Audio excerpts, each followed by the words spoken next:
Amelia's POV. Finally, I am back home. It's been almost 9 years since I left home, and it's good to be back. I miss my family, friends, and the pack. Yes, I am part of the werewolf pack, but I am not a werewolf. I still do have my werewolf instincts, but I am not a werewolf.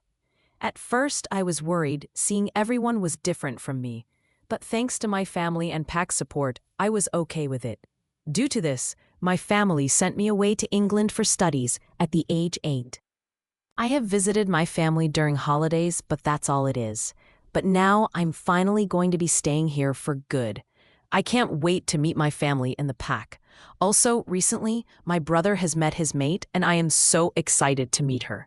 When I talked to her over the phone, she seemed kind and fun. She have this crazy energy to her, and I can't wait to meet her. I am waiting for my brother at the airport for him to come and pick me up. Suddenly, I felt someone carry me from behind and spin me around. I started to squeal and laugh, knowing it's my brother. "Put me down, Nathan." I laughed as he put me down and gave me a hug. "How are you, baby sister?" he said as let me go. I smiled cheekily at him. "I'm fine. How are you? And how are Mom and Dad? And also Angela?" I asked him excitedly. He chuckled at my enthusiasm. "All of them are fine, baby sister. Everyone is waiting for you back at home," he said as he took my bags. "I can't wait to see everyone," I said as I carried a bag. We went to his truck and put my stuff in as we got in and drove off. "So tell me," I asked him. "Tell you what? How you met Angela?" I asked with curiosity. He rolled his eyes. "Seriously?" he said, avoiding the topic. "Yes, seriously," I said sternly. "Well, we went to one of the neighboring pack to search for the Alpha King's mate, but turned out I found mine," he said, shrugging his shoulder. "The Alpha King still haven't found his mate?" I asked, bewildered. "This is so sad. He has been searching for his mate since forever." "Sadly, no. He has to find his mate soon, or else we're going to face some big problems," he said sadly. I shook my head in sadness. The Alpha King took over the pack right after a month later. I went to England. There was an attack, and sadly the Alpha died protecting the pack. Soon after, the current Alpha King took over when he was only 16. I wish he finds his mate soon, as we need our Luna Queen soon. I hope he finds her soon. Our kingdom needs her, I said hopefully. I hope so too. "Anyway, now tell me about your time in England," he said, changing the topic. All the while ride back, we talked and laughed as we caught up our missed time. And soon we reached the territory. Upon reaching the territory, I felt myself feel the connection of the pack. The pack power surged through my body. I smiled, missing the connection. When Nathan saw the smile in my face, he smiled, knowing what is it. Nathan parked the truck outside our house as I ran outside to see my family waiting for me. My father was the first one to come and hug me. I hugged him tightly as he spun me around. "How are you, princess?" my dad asked as he put me down. "I'm good, Papa. Where is Mama?" I asked him. Just when I said this, my mum pushed him aside and hugged me. "Oh my goddess, I missed my honeybee," she said as we laughed at her nickname. She hugged me for a few minutes before letting me go. "Look at her. She is all grown up. Noah and Nathan is going to have a tough time keeping the boys away from her." When she said this, both my brother and father let out a growl. "She is not to be with any boy till she is 35. My father said, making us laugh. "Oh, come on, Noah. She is going to find her mate soon." My mum said, making my dad frown. "Is she here? Where is she?" I heard someone yelling and come pushing past everyone. The moment she saw me, she gasped. "Is this her? She looks so beautiful," she said, making me blush. Thank you," I said shyly.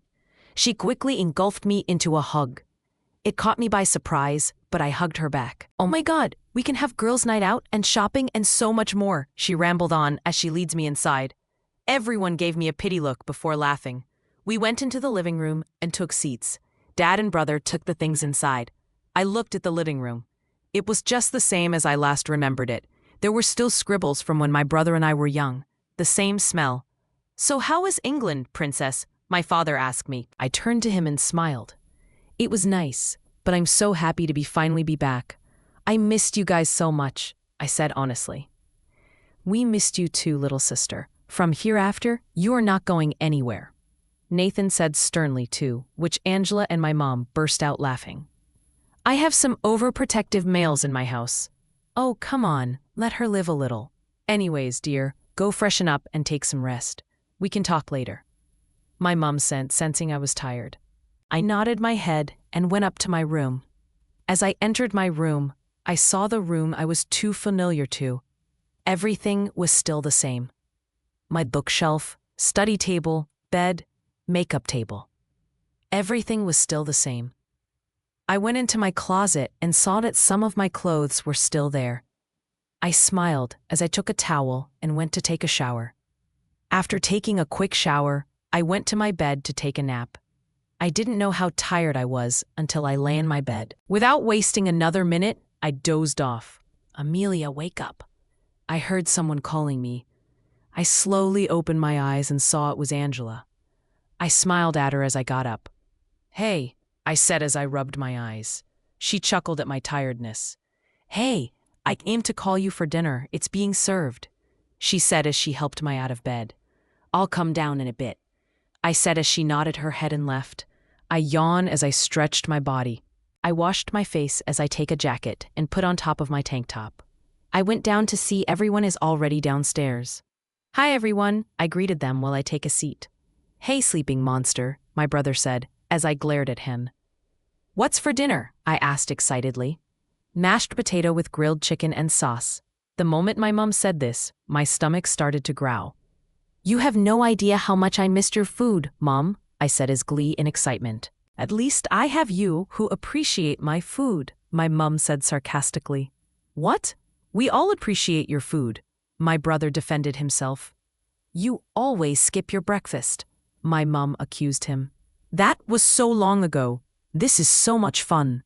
My mom just rolled her eyes and served the food. We quickly dig in. We were having small conversation when my mom and brother will start to squabble. I will end up laughing at them. So Nathan, when are you going back to palace? My father asked. I got shocked. Wait, you guys live in the palace? I asked surprisingly. Yes, we do. The Beta, Gamma, Delta, and Head warriors stay in the palace, along with the pack doctors, my brother told me. I didn't know about this at all. And we would be probably going over tomorrow. We need to start preparing for the ball, Nathan told my dad as he nodded his head. What ball? I butt in. Well, the councilman suggested holding a ball for unmated females and males along with alphas and lunas. It is especially for the alpha king to find his mate, Angela explained. I hope he finds his mate soon. The witches are being a real pain in the ass these days. Without the Luna Queen, everything might fall, my father said as he shook his head. Everyone kept their mouth shut. I knew about the witches creating problems in order to scare the alpha. I sighed as I took my last bite. After dinner, we thought watching a movies together. Halfway to the movie, all of them fall asleep. I switched off the TV and made sure everyone was comfortable before wrapping them with blankets. I went up to my room and got into my bed. My eyes slowly start to close due to my tiredness. The last thing I heard was a howl of yearn. Amelia's POV. Nathan and Angela have left early in the morning for the preparation of tomorrow night's ball. Apparently, since there wasn't a Luna, Beta female has to do everything. But Angela has asked to go shopping, as she needed to get a dress, and so do I.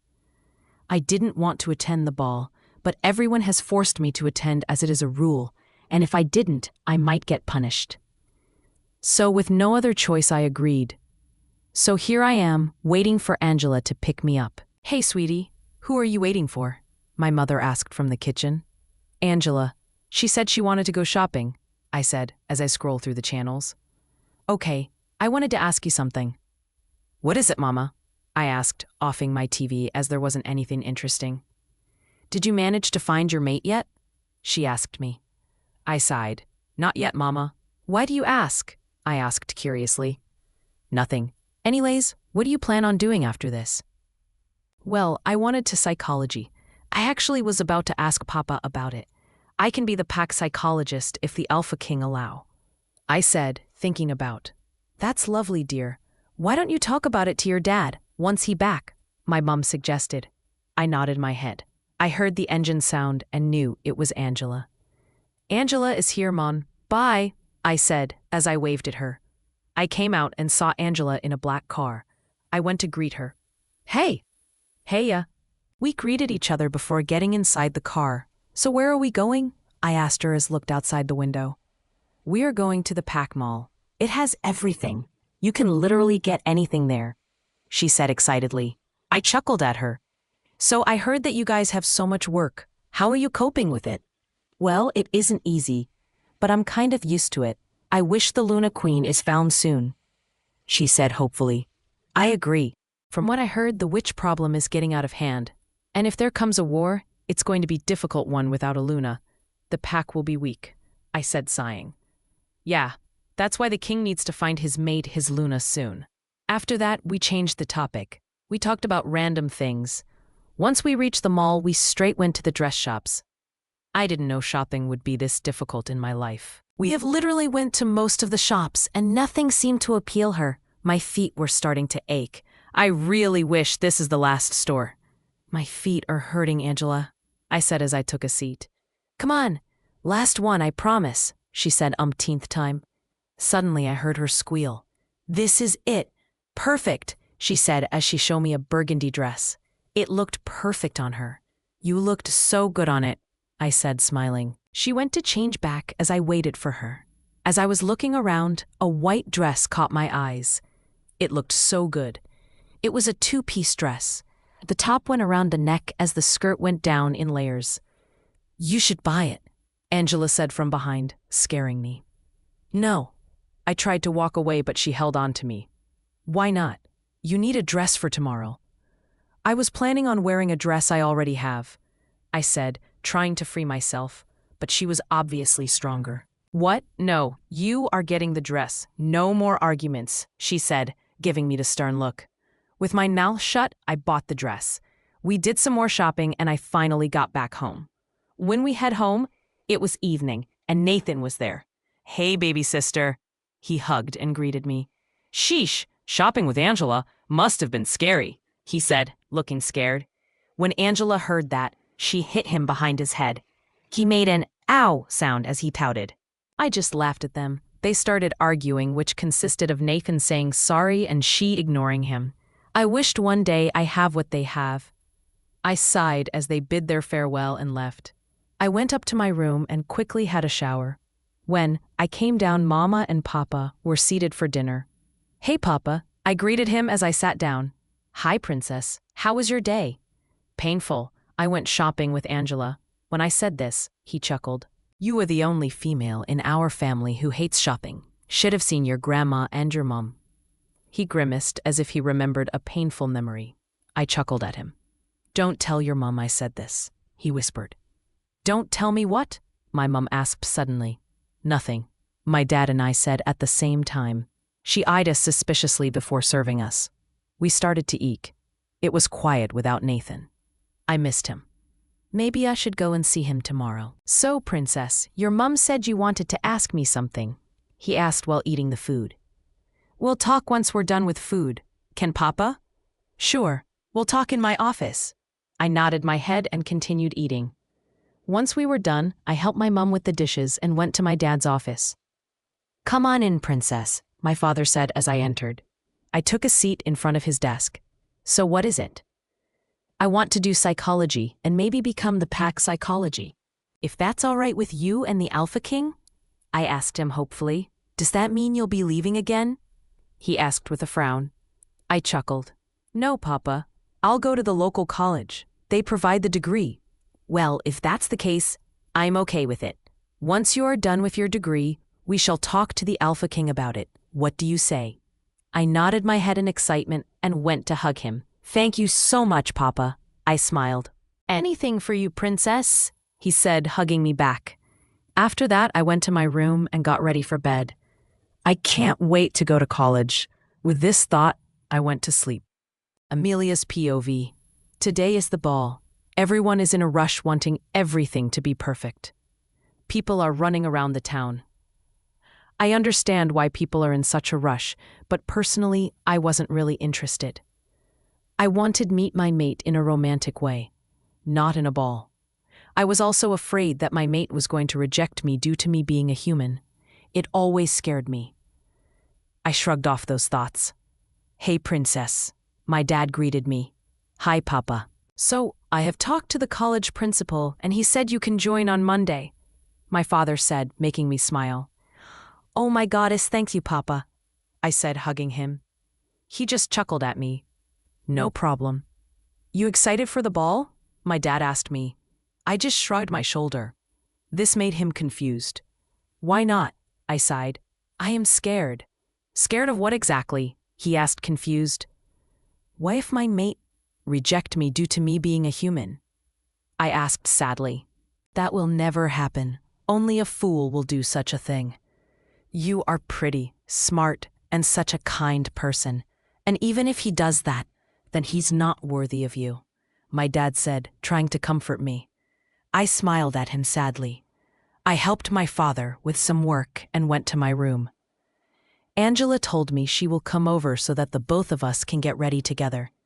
I FaceTimed some of my friends back in England while waiting for Angela. All of them missed me, and so did I. Hopefully I get to see them again soon.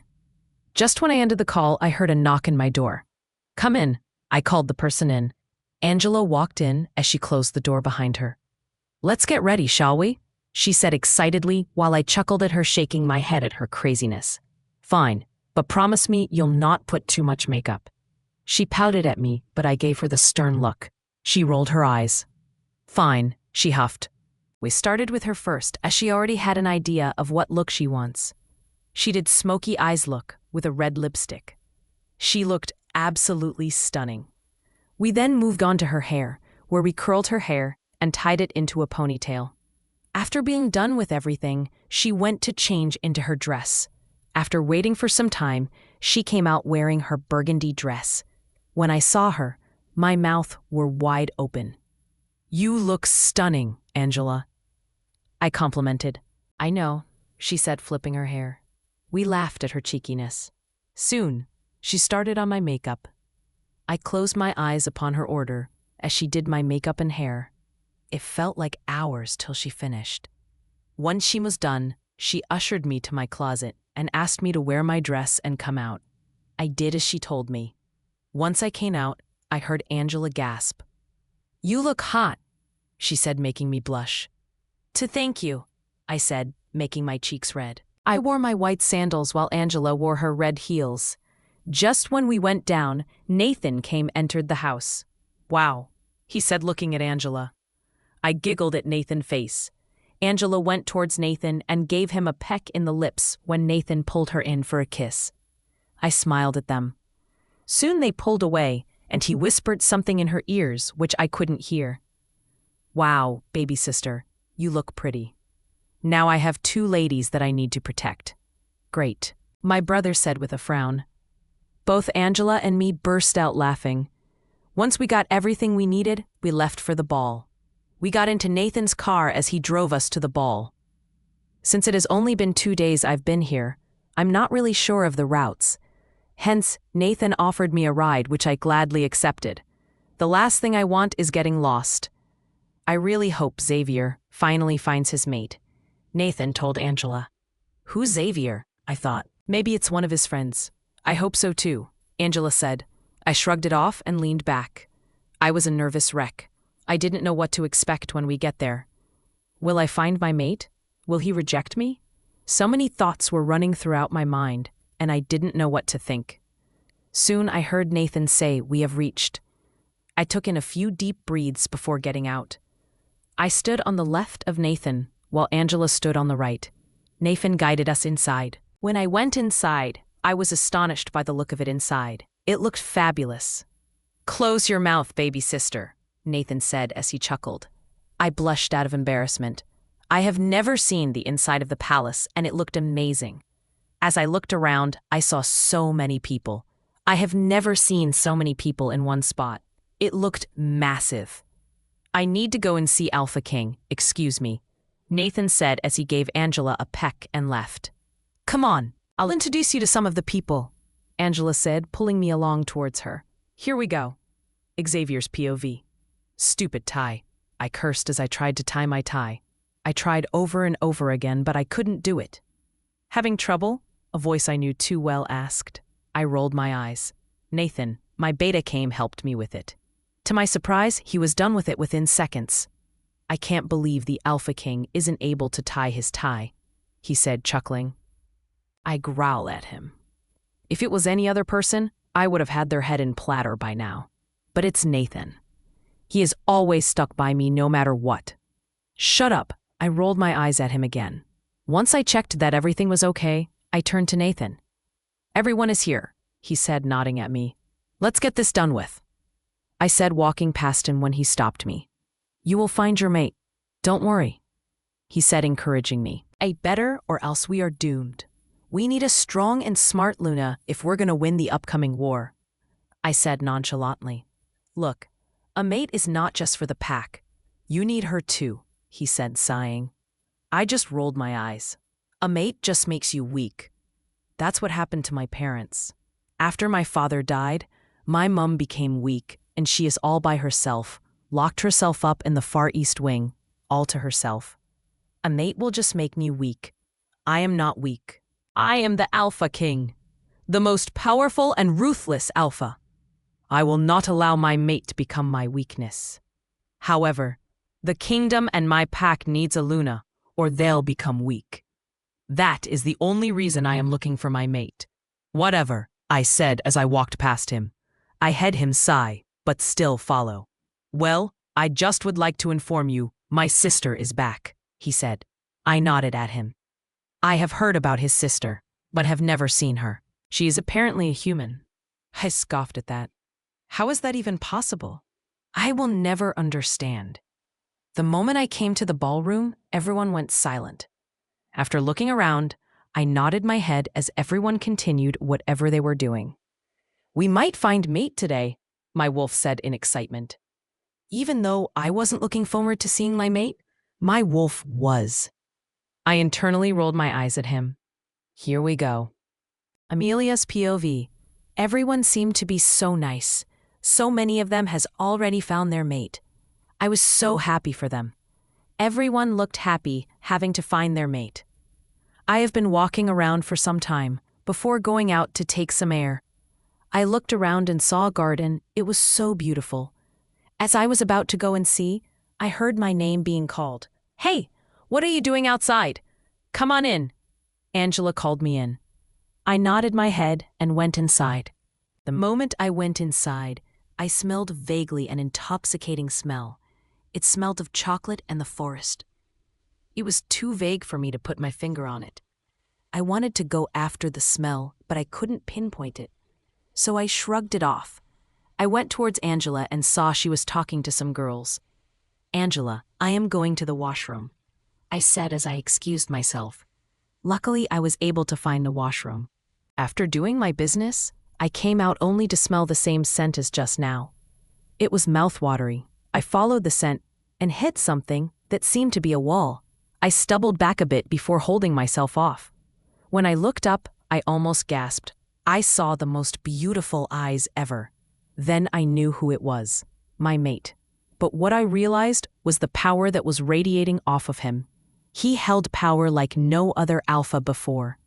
He's the Alpha King. I gulped when I realized that. No way. When I looked into his eyes, my heart broke.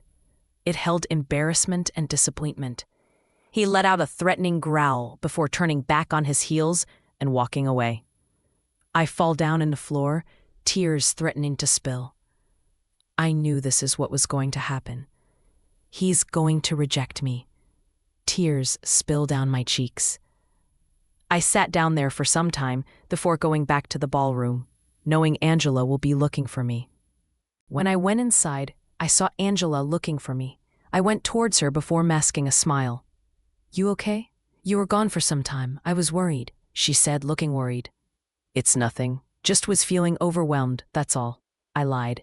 She nodded her head slowly. Just then I heard a thunderous roar.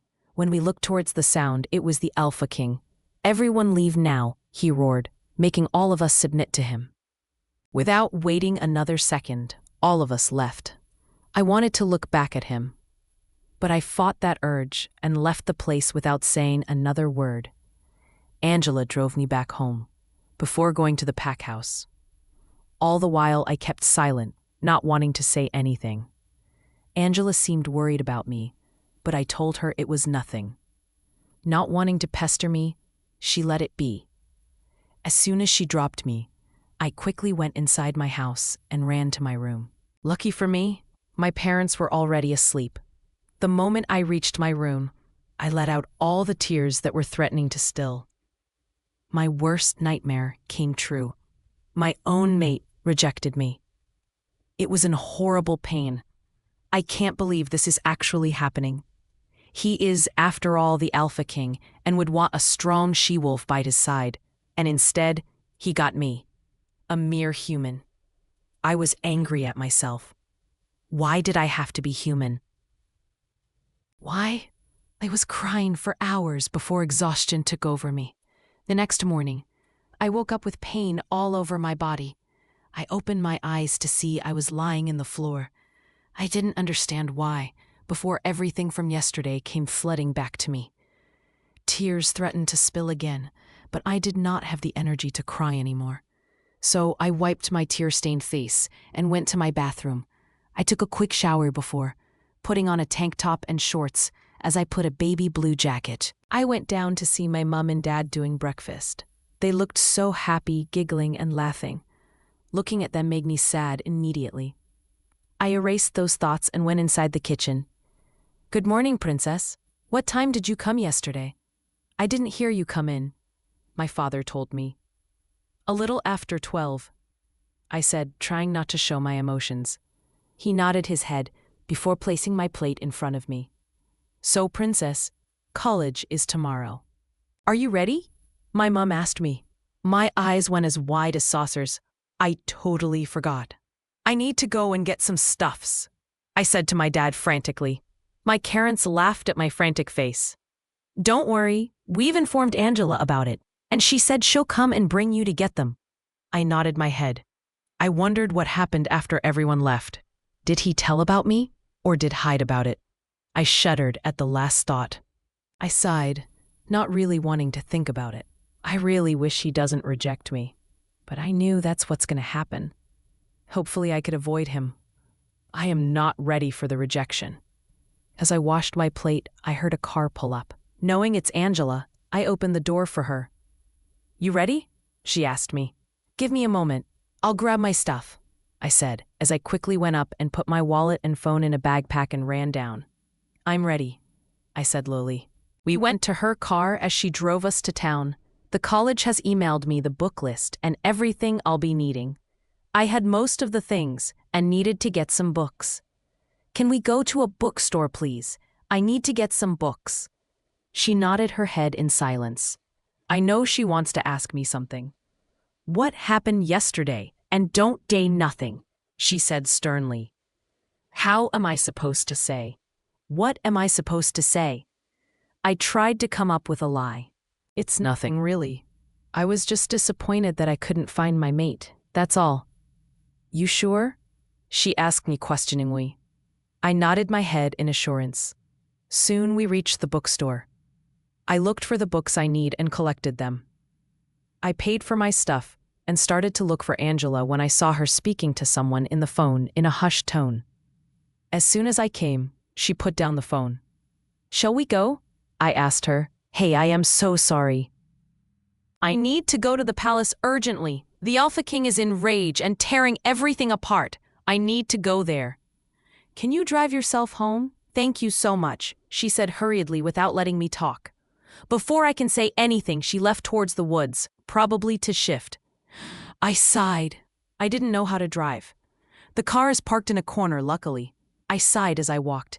It's not that much of a long distance anyway. I slowly walked along the road, carrying my books in my backpack. Suddenly I heard the thunder making me scream and realize it's gonna rain soon. I then decided it's faster to walk through the woods. I didn't want my books to get wet, so quickly I went through the woods and walked as fast I can. That's when I heard a branch snap. My head quickly snapped towards the sound. When I smelt the air, I realized it was a rogue. I let out a threatening growl. I may not be a wolf, but I still had my wolf instincts. I saw a dirty red wolf emerge from behind the tree. I was scared when I saw it, but I'm not going to show my fear to it. I let out a threatening growl. I saw the wolf smirk. It knows that I'm a human. Nevertheless, I am not going to show it my weakness. It lunged at me as I quickly dodged it. It hit the tree and fell down. It quickly recovered and searched for me. When it saw me, it ran towards me. I sidekicked before it went banging into the trees. Without wasting much time, I started to run as it followed me. Amelia's POV. I ran and ran as fast as I can. I can see the wolf was gaining on me. I kept running as fast as I can when the wolf lunged at me from afar. I was lying underneath it. I took a tweak and put it in its mouth to stop it from biting me. But it breaks the tweak. I struggle against it, trying to fight it off. As it was about to put its teeth in my neck, a giant black wolf came and took it off.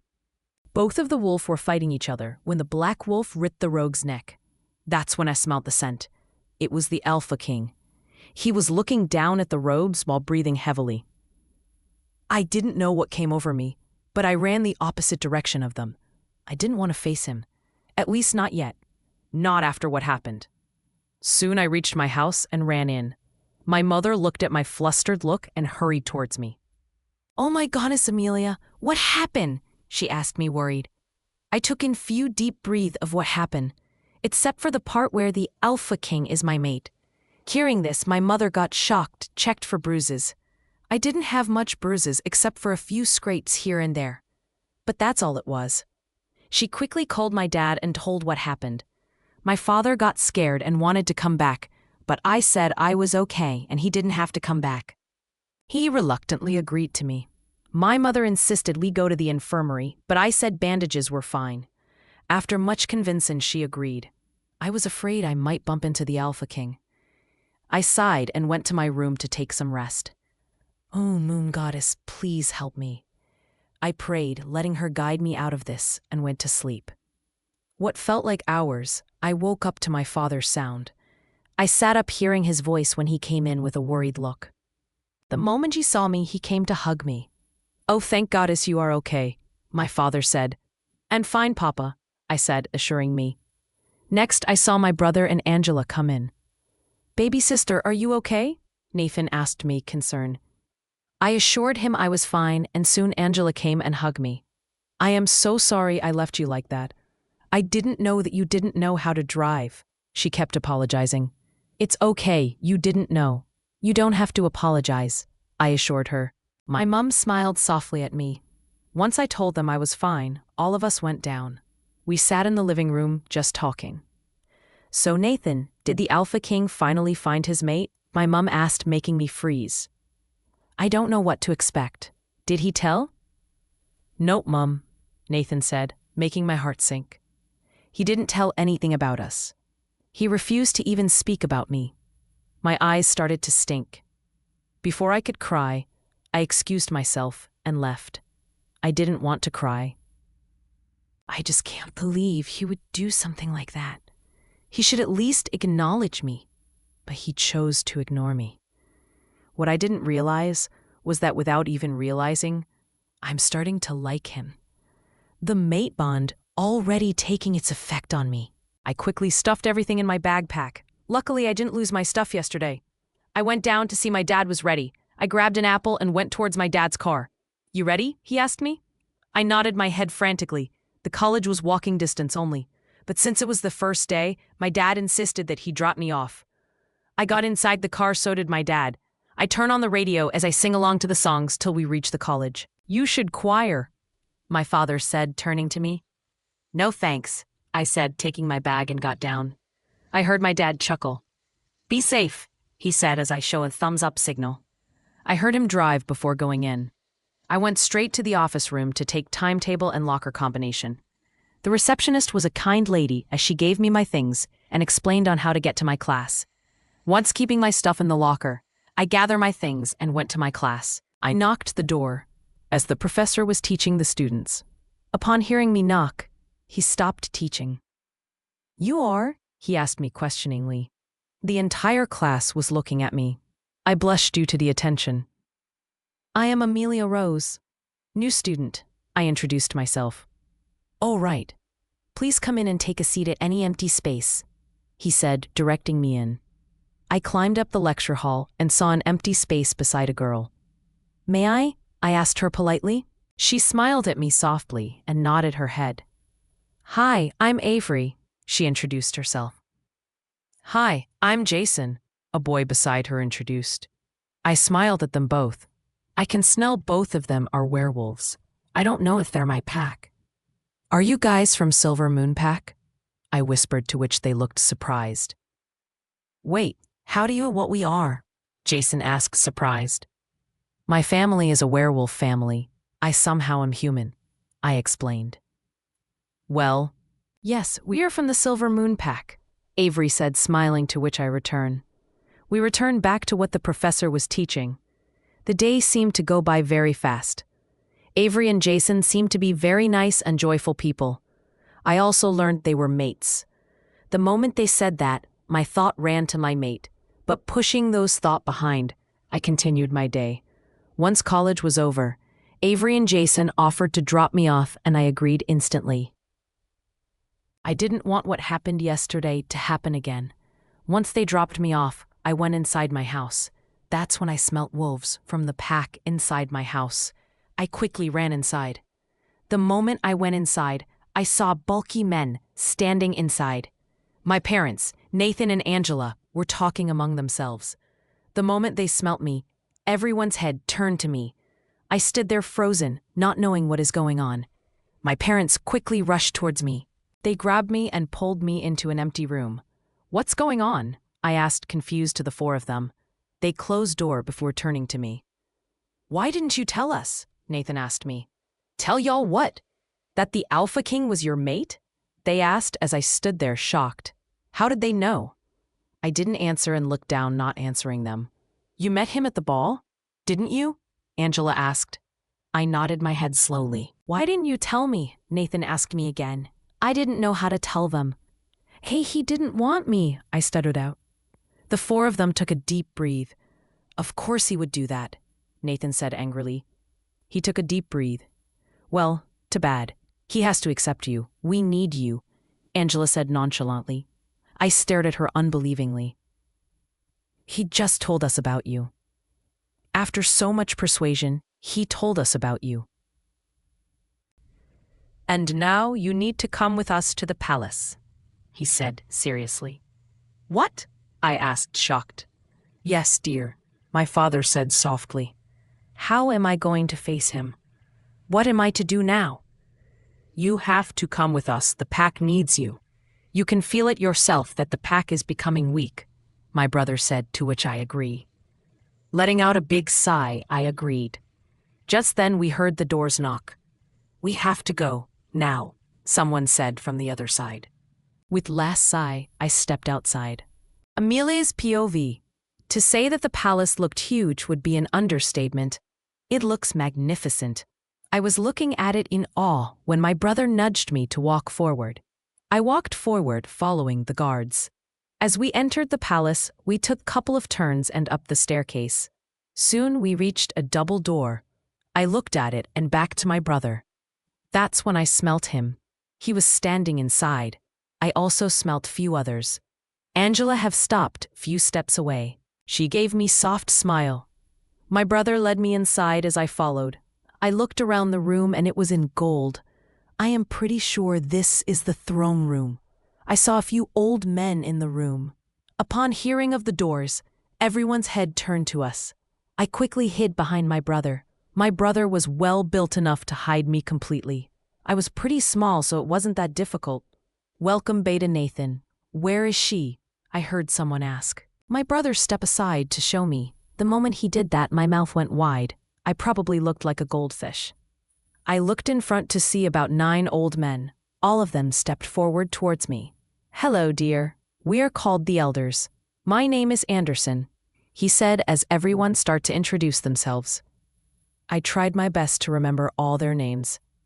"We hear you are Alpha King's mate. Is that true?" he asked me. I kept my mouth shut, not knowing what to say. He sighed before continuing to talk. "You don't have anyone to fear. You can tell us the truth." he said, assuring me. Slowly, I nodded my head. Well, it's confirmed then. We officially have a Luna Queen, the elder told everyone. She is human. We heard a voice boom from across the room. The voice sent chills down my spine, and I knew then that it was him.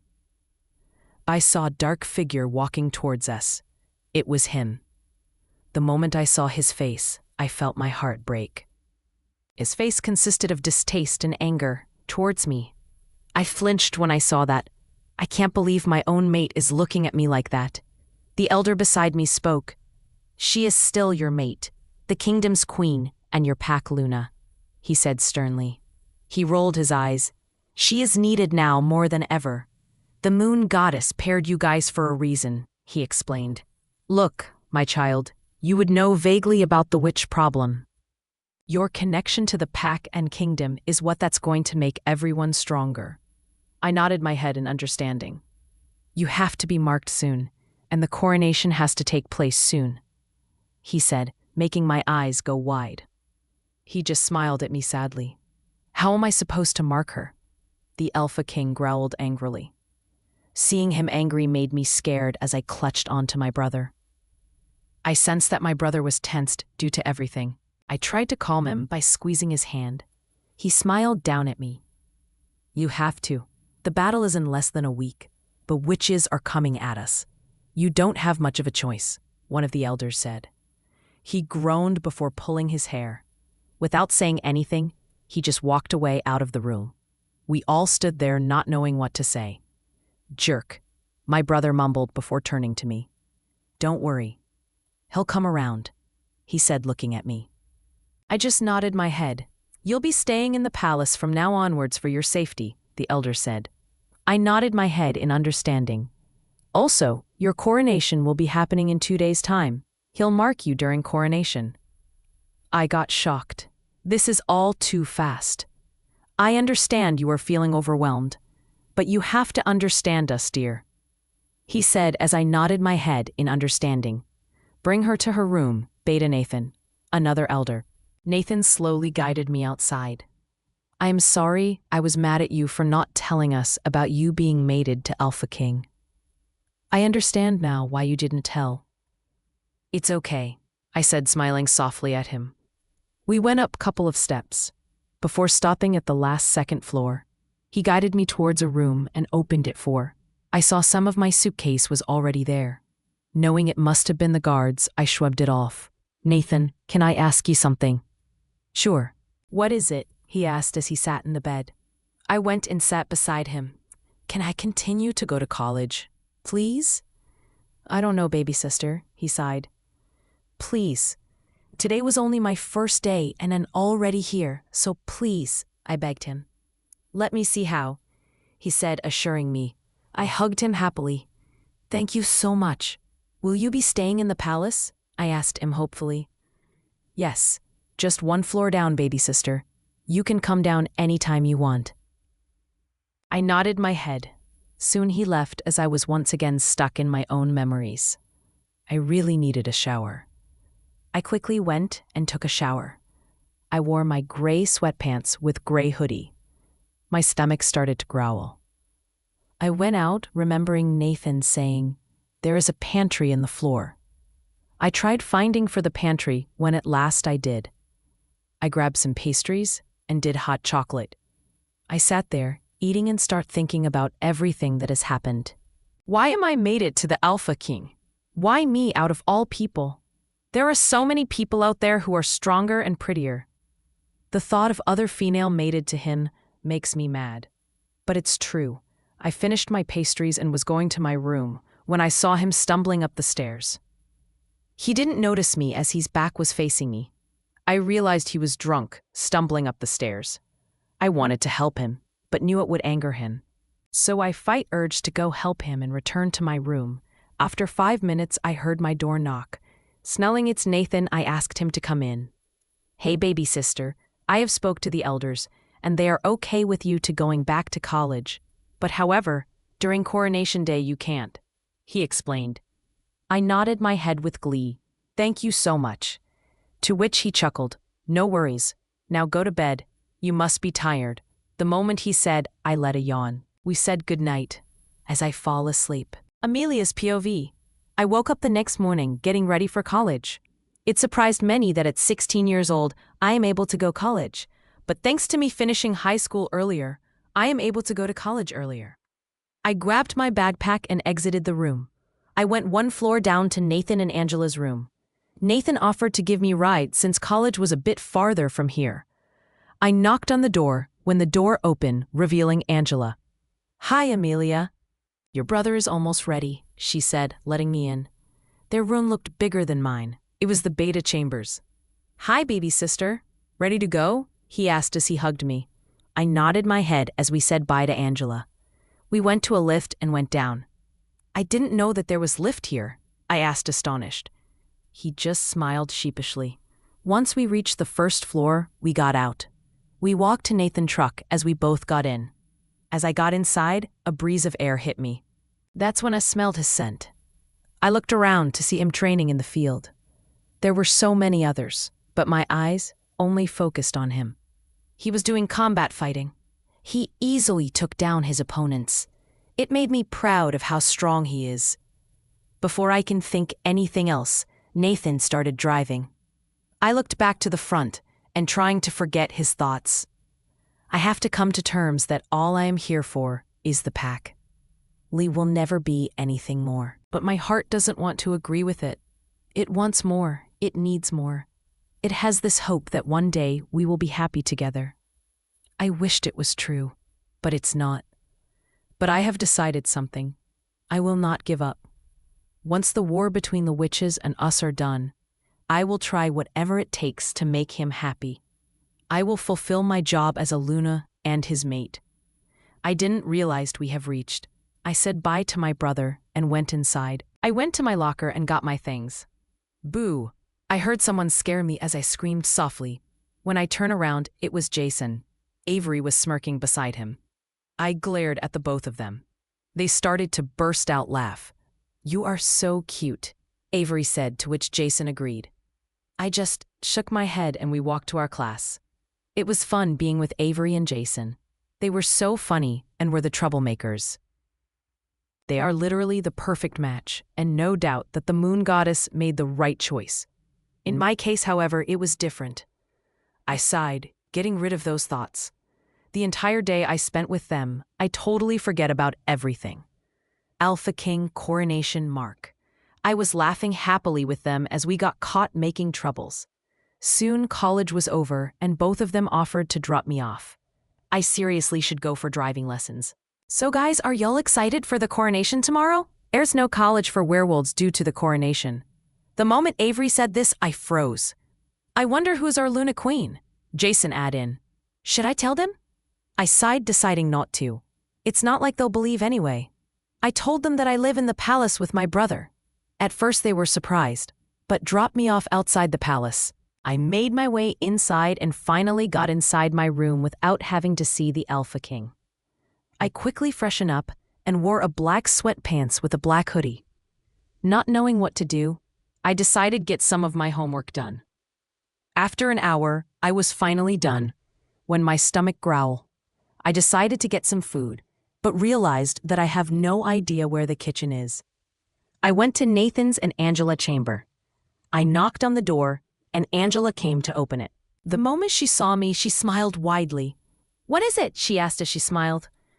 I'm kinda hungry, but I have no idea where the kitchen is, I said shyly. She chuckled at me. Come on, I'll show you to the kitchen. She brought me down to the first floor.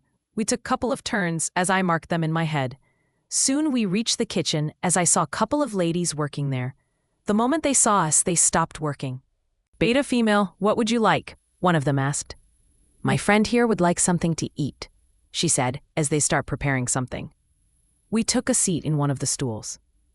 The elders have asked to keep your identity secret till tomorrow's coronation for your safety, Angela whispered to me. I nodded my head in understanding. Just then, I smelled the smell of chocolate and rainforest. I knew he was nearby. I looked around to see him enter by the back door. He looked like he just finished a run and came back. Everyone stopped what they were doing and stood straight, including Angela. I hurriedly stood up and hid myself behind Angela. He walked past us when he stopped. I think he smelled my scent. He turned to where we were standing and scoffed. It hurt me knowing it was towards me. Angela squeezed my hands in assurance. "Mary, send to my office a coffee," he said as he quickly and walked away. Once he was gone, everyone quickly went back to their work. I stood there, still trying to control my breathing. Angela told me soft words to help me calm down. One of the maid put in front of a plate of lasagna. "Here, come on, eat some," Angela said as she made me sit down. I took a seat and wiped away my tears. I started to eat slowly. Angela stayed by me all the time, and once I was done, one of the lady took our plates to wash. I insisted I will do it, but Angela disagreed. We went back to her room as we spent time watching movies and chit-chatting. Without realizing, I fell asleep. I felt someone carry me, but I was too tired to open my eyes and see who is it. The scent was my brother's, so I just continued to sleep. I felt him carry me up the stairs, so he must be probably carrying me to my room. I took a deep breath when I smelt him again. Why wouldn't his scent leave me alone? I felt my brother's body tense. After a few minutes, I heard him call my brother. "Nathan, wait." "What is it, Alpha?" he asked sarcastically. I heard him take a deep breath. "Don't, you are my friend. Don't address with my title when you don't have to." "Oh, really? I forgot that I am your friend. Maybe you should remind me sometime," my brother told back to him. I stayed quiet and controlled my breathing to a sleeping one. "What is wrong with you?" he asked him questioningly. "What is wrong with me? Bro, why don't you ask yourself that question? Not only are you hurting our Luna, but also my sister." "Look, it's not my fault. You know about me since the beginning. I never expected to have a human as my mate. I cannot settle with the fact my mate is a weak human," he said, almost making me cry. But I kept my cool. I felt him glare at me. But I continue to act as if I'm sleeping. "She is not weak," Nathan said as he started to walk. Finally, we reached my room. He placed me softly in my bed as he kissed my forehead and left. Once he left, I woke up and looked blankly towards the door. After hearing all of that, I can't seem to ease the pain in my heart. I fell asleep with a broken heart. Amelia's POV. It's coronation day, and I am a nervous wreck. Everyone is preparing for today. What many don't realize is that, as the coronation day is closer, so is the war. The war is in less than 5 days. I know most of them are prepared for what is about to come, but still, having my mate go to a battle doesn't settle with me. I heard the door knock and asked the person to come in. Angela walked in, holding a dress that was covered up. "Ready to see your dress, Amelia?" she asked cheerily. I tried to smile, but failed miserably. She sighed as she sat beside me. "Don't worry, it's going to be all right," she said, assuring me. "What if it's too late for things to be all right?" I asked. "What do you mean?" she asked, confused. "The war." She understood what I was saying. "There is nothing for you to worry about." "I am scared. What if I lose him? Forever?" I asked, slightly scared. "I don't care if he likes me or not anymore. I just want him back alive," I said as a lone teardrop. She took my hands into hers. "Look, I don't know much about him, but from what I know, he never loses. Ever. You have nothing to worry about." I nodded my head. "Okay, shall we see the dress?" she said as she squealed. She opened the cover as I gasped. It looked amazing. It was a silver dress and had feather on it. It looked simply amazing. "It looks amazing." "I can't wear this," I said, scared. "I might be damage it." "You have to. All the Lunas wore this for their coronation. The silver dress represent the Silver Moon Pack," she explained. "How do you know so much?" I asked her quizzically. "Only your brother, of course," she said in the duh tone. I chuckled at her. She closed the zipper of the cover. Later, I will come back to help you and get ready, she said, smiling. I nodded my head. I looked out window and saw him training, not wanting to get caught. I looked away. I took a book and started reading to pass the time. I was reading about the history about werewolves. It was interesting to read about how goddess Selene created us. That's when I stumble upon mates. It has how the mate bond is the most strongest bond in the world, how sacred it is. Reading about it made my head ache. I closed the book and decided to take a nap. I fell asleep, hoping the mate bond will help us. Amelia, wake up! I heard Angela's voice. I groaned as I woke up. Come on, wake up! It's time for you to get ready, she said, helping stand up. Go and take a shower while I prepare everything, she said, pushing me inside the bathroom. I dragged myself to shower. I was still half asleep. When I got out, Angela quickly dragged me and made me sit down. She started taking brushes and palettes. Before she could do anything, I stopped her. Light makeup, I said sternly.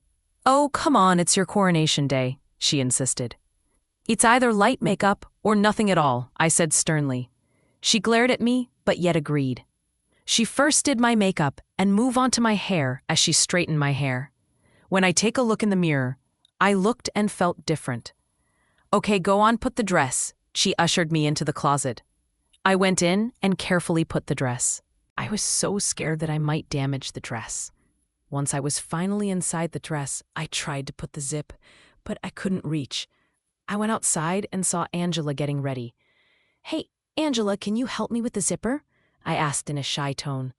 Sure, dear. Come here, she said, as I came forward and put the zip for me. You look amazing. The dress fits you perfectly, she said as I turned around. Thank you, I squeaked out. All right, time for me to put my dress, she said as she brought her dress along with into the closet. Few minutes she came back wearing a light blue dress. She twirled, showing me the dress. You look so beautiful, Angela. I gushed, looking at her. Thank you, dear, she said. Suddenly we heard a loud bang sound. Shit, that's our cue. Come on, wear your heels, she said, putting on her heels. No, I don't want the heels, I said, moving away from them.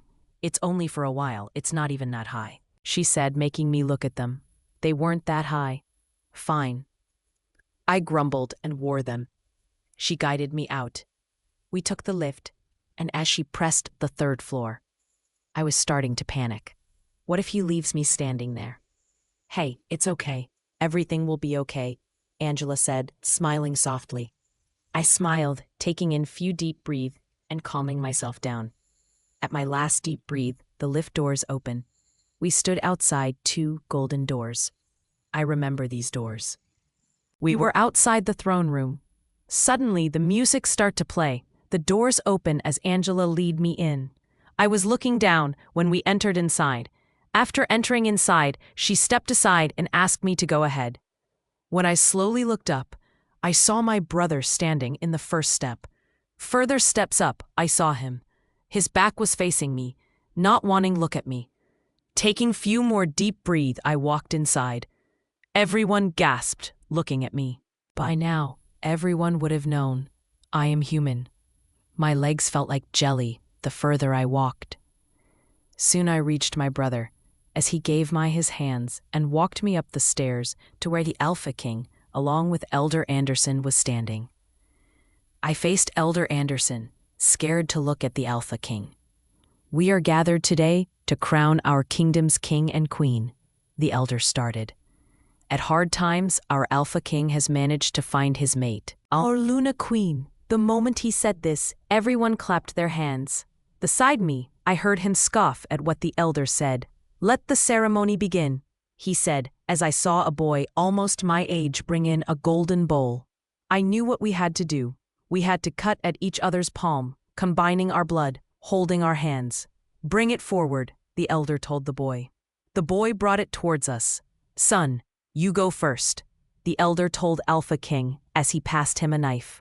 Reluctantly, he took the knife and grabbed my hand and cut it across my palm rather harshly, making me wince at the pain. It's your turn, dear, the elder said, taking the knife from and passed it to me. I took his large hands lightly and cut his palm softly, not wanting to hurt him. Blood was oozing out from both our hands. We placed our palms together and let the blood pour into the bowl. Once there was sufficient, we retreated our hands back. The elder took the bowl and started enchanting some words. I felt power surge through me. So did the pack. The entire pack felt the power form in them. The crowns. The elder, as the same boy, brought in 2 crowns. Both of us kneeled in front of him. He took a golden crown and placed on top of the Alpha King. I now crown you Xavier King as king of the werewolf kingdom. So that's his name, Xavier. I smiled, thinking about it suits him. He took another silver crown and placed it on my head. I now crown you as queen of the werewolf kingdom, he said, as another round of claps were heard. We both stood still, having to look down. Now, son, you have to mark her, the elder said to Xavier. My eyes went wide. This is it. We slowly turned to each other. I can see him fisting his hands. He didn't want to do this. Neither did I. Not this way. I wanted my mate to mark me willingly. Go ahead, son, the elder said. After a few more seconds, he grabbed me by my shoulder and bit me harshly into my neck. I let out a soft scream. I felt his fangs go deep inside my neck. He slowly pulled them out. I can feel the blood oozing out from my neck. My body felt weak. Before I felt darkness consume, the last thing I saw was my mate's face. Amelia's POV, I jolt, wake up from the thunder sound. I look around and saw I was in bed. I touched at my neck and it sting a bit. It must have been only hours. I looked at my side table and saw that it was 2 a.m. I heard another thunder and screamed slightly. I was sweating slightly. I decided to wash my face and to the bathroom. I looked at Nura where the mark. I can see a tattoo forming. Tomorrow, the mark would have healed and the pack symbol would have formed, just like Angela's. After washing my face, I went back to sleep. I felt slightly weak. Just then, I heard the door knock. Who will be knocking at 2 a.m.? I was feeling slightly weak, hence unable to use my smelling sense. I went to open the door, only to get shocked. It was him. He was standing there, glaring at me. If looks could kill, I would be 6 feet under already. He took predatory steps inside. I came here to tell you one thing. Just because I've marked you doesn't mean I like you or want you. There is nothing between us. You understand, little one? He asked in a calm yet threatening tone. I stood there, rooted to the floor. He was large compared to me, his frame towering over me. Understand, he whispered, yelled. I nodded my head frantically. He turned on his heels and went out the door, slamming it. I fall down to the floor crying. His words were like daggers to my heart. I didn't know how long I was in the floor, but I passed out crying. The next morning, I woke up to the same body aches and realized I fell asleep crying again. I sighed and decided to take a shower. I stayed in the shower, thinking about everything. A part of me hopes one day will be better. I am seriously scared about him going to the war. I know he is strong and all, but they are going to be dealing with magic, dark magic. It's not easy to win dark magic. The witches fight cunningly. They'll do anything to win. So will Xavier. I have heard stories about him. He may be ruthless and merciless, hence will do anything in his power to win. Power against power. I sighed and got out of the shower and dried myself. I put on a baby blue jeans and white t-shirt and got my backpack. I put in my books and homework and walked out of my room. I am going college. I mind-linked Nathan. He immediately responded. What? Why? Your coronation finished yesterday only. You said I can go back once coronation is over. I heard him sigh. All right, wait for me. Okay, I said, turning off the mind link. I waited for him at the lift in his floor. Amelia, how are you feeling now? Nathan asked, hugging me. Better. I smiled at him. You sure? He asked me suspiciously. Yes. Now come on. I am going to be late, I said, dragging him. We quickly got onto his truck. I looked at the field looking for Xavier, but I couldn't spot him. With a frown, I looked away as Nathan started to drive. I thought of asking Nathan for something. Nathan, can I ask you something? Sure, baby sis. What is it? He said, looking forward. Can you teach me how to drive? Please, I said, giving him the best puppy face. Okay, I will. Don't make that face, he said, chuckling. Thank you so much, I said, giving him a side hug. We continued talking when I had a question. Nathan, what happened to the previous Luna Queen? I know what happened to the previous Alpha King, but I have no idea what happened to previous Luna Queen. He stiffened at my words. He took a deep sigh before talking. She isolated herself. After her mate died, she couldn't take the pain. So she isolated herself from everyone. He said, making me sad. Where is she now? She lives all by herself in the East Wing. No one is allowed to go there. The garden that is on the backyard, it was planted by herself, he said, smiling. I just nodded my head. Soon we reached. I said bye to Nathan and went inside. The moment I went inside, half the school stopped talking. They were looking at me intently. That's when I realized they were the werewolves. They were trying to bow their head without the humans knowing. I smiled at them and mouthed, "It's okay. I don't want the humans finding it weird." I went to my locker and put away some of my books. "Why didn't you tell us?" I heard someone asked. I turned around and realized it was Avery and Jason. I sighed before locking my locker. I was not allowed to tell anyone before Coronation Day. Not only that, I thought you guys wouldn't believe me, I whispered to them. What? Of course we would believe you. We are your friends, Jason said in a duh tone.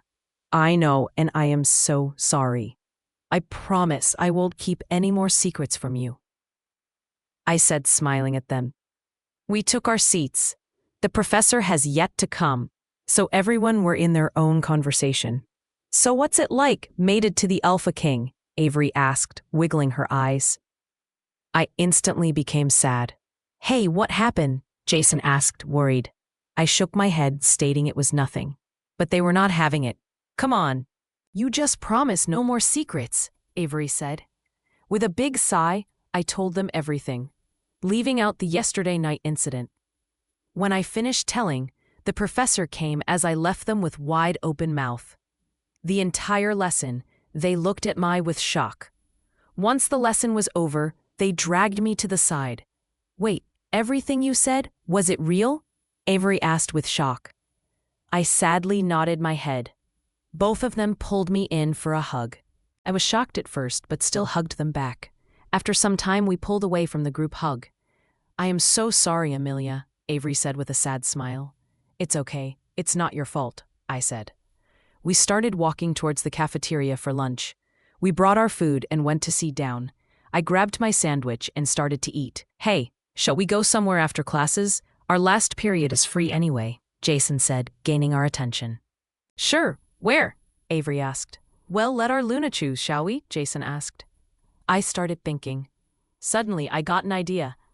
Let's go for ice cream, I said excitedly. Both of them started laughing. No, I didn't know our cute Luna Queen loved ice cream, Jason said, pinching me. Avery started pinching my cheeks too. I swatted their hands away. We ate our food and went to our class. All three of us excited for after college. Once the bell rang, stating our last class was over, we made our way to their car as they drove to the mall.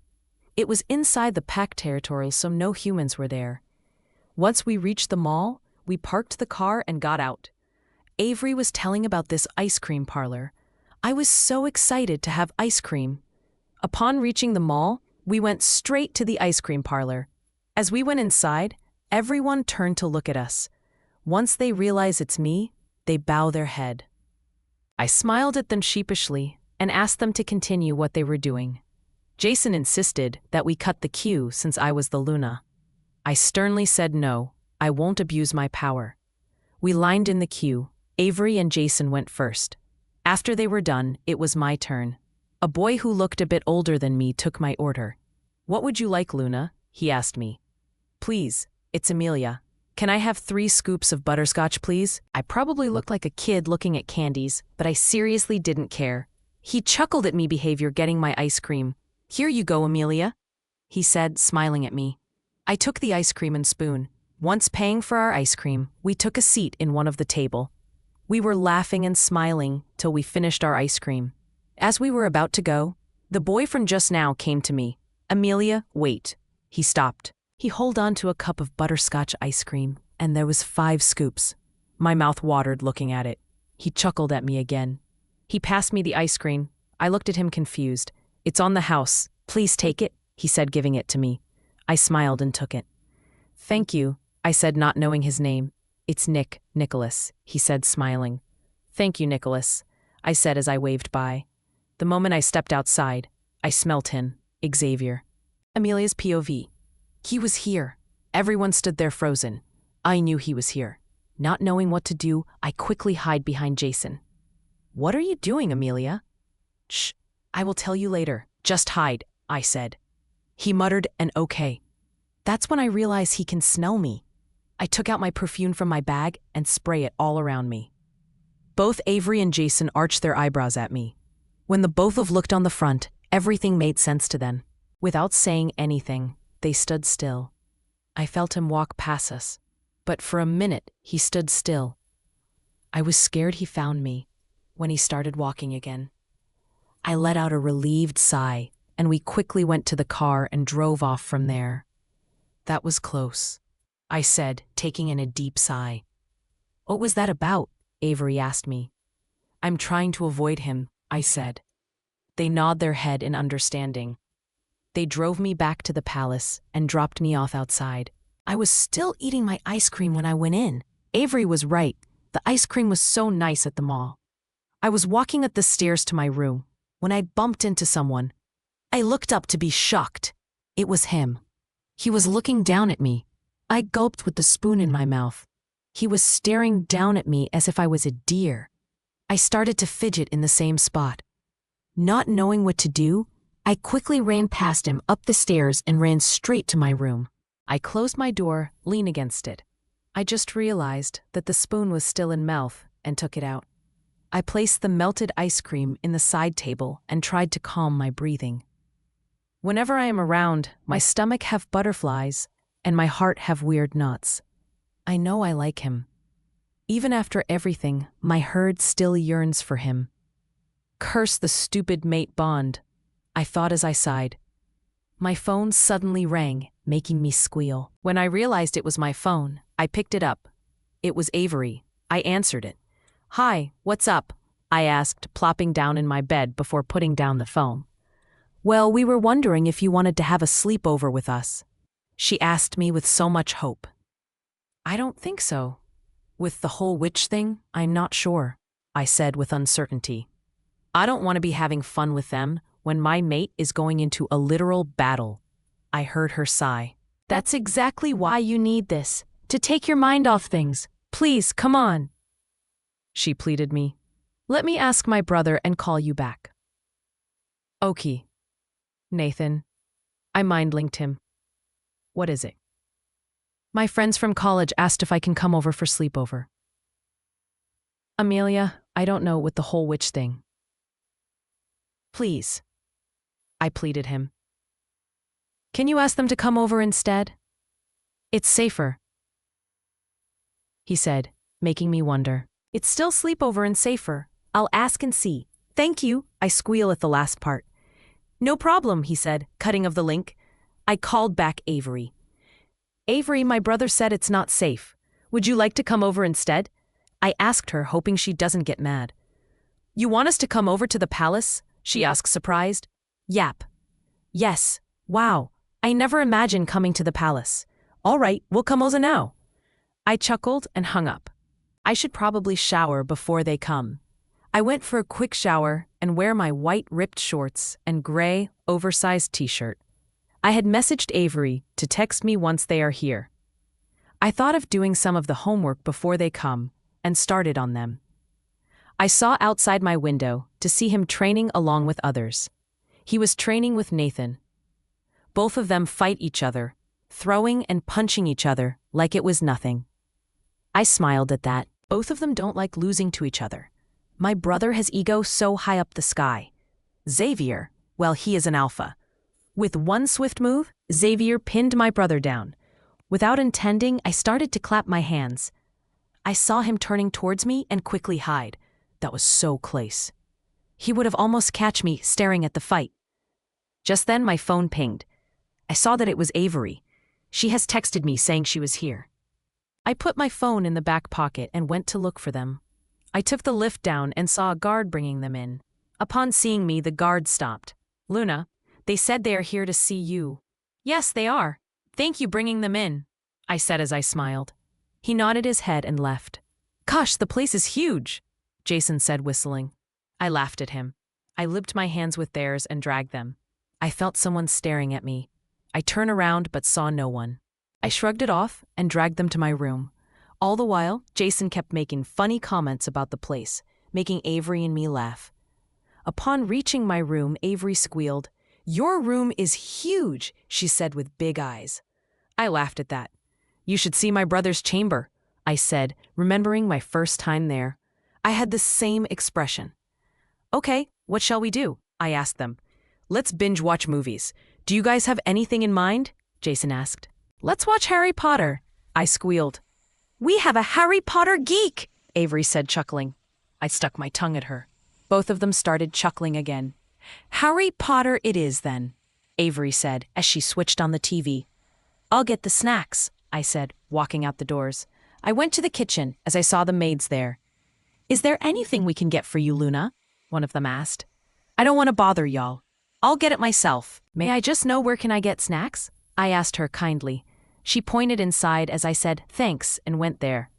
I took some popcorns, chips, and chocolates. I also got some soft drinks. I carried them going to the lift.